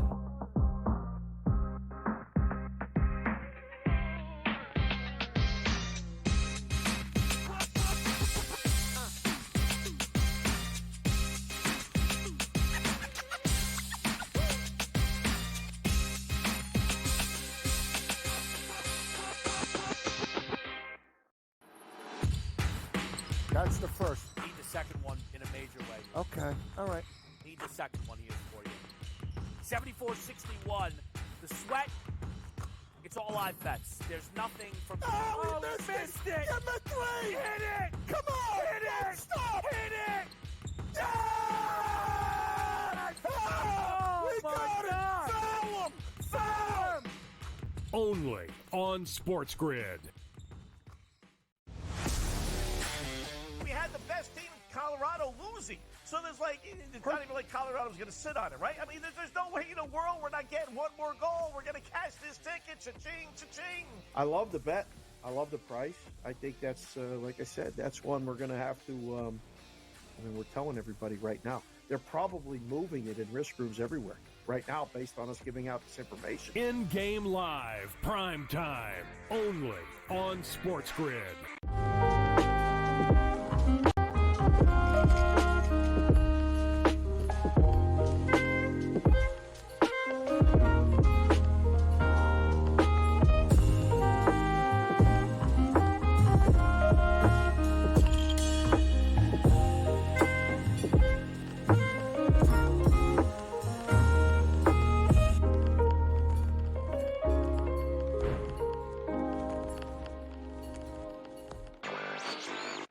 mean, is it pretty much cut and dry that NC State is the biggest surprise of the weekend? I mean, I don't think anybody's bracket had the Wolfpack going this far. I think they're going to find a way to keep this one close. And we all know Purdue's tournament history under Matt Painter. They've had a lot of early exits when they've been good teams, and maybe this is the time they'll exercise their demons. It's kind of like when Virginia lost to that 16 seed UMBC. Newswire, only on SportsGrid. SportsGrid, your 24/7 sports wagering network. Pro League Soccer, powered by Marca. I would be willing to bet the under 2.5 goals. Fantasy sports today. Especially in head-to-head formats in fantasy, I think I'm going to go with Juan Soto. Game time decisions. People don't like it. I don't really care. I cannot believe anybody is betting the Clippers at this number. Betting above the rim. All I've heard you say on the network is you're either winning or you're rebuilding. In-game live, all access. Nobody has been more profitable as a dog than Shaka Smart team. Winning back-to-back road games. I don't care if they're playing Topeka High. I wouldn't give them any chance whatsoever. In-game live, prime time. Back-to-back, just utterly stinker quarters. In-game live, overtime. Honestly, as you sit here and listen, watch right now, you may want to consider placing that bet. It's smarter to be on SportsGrid.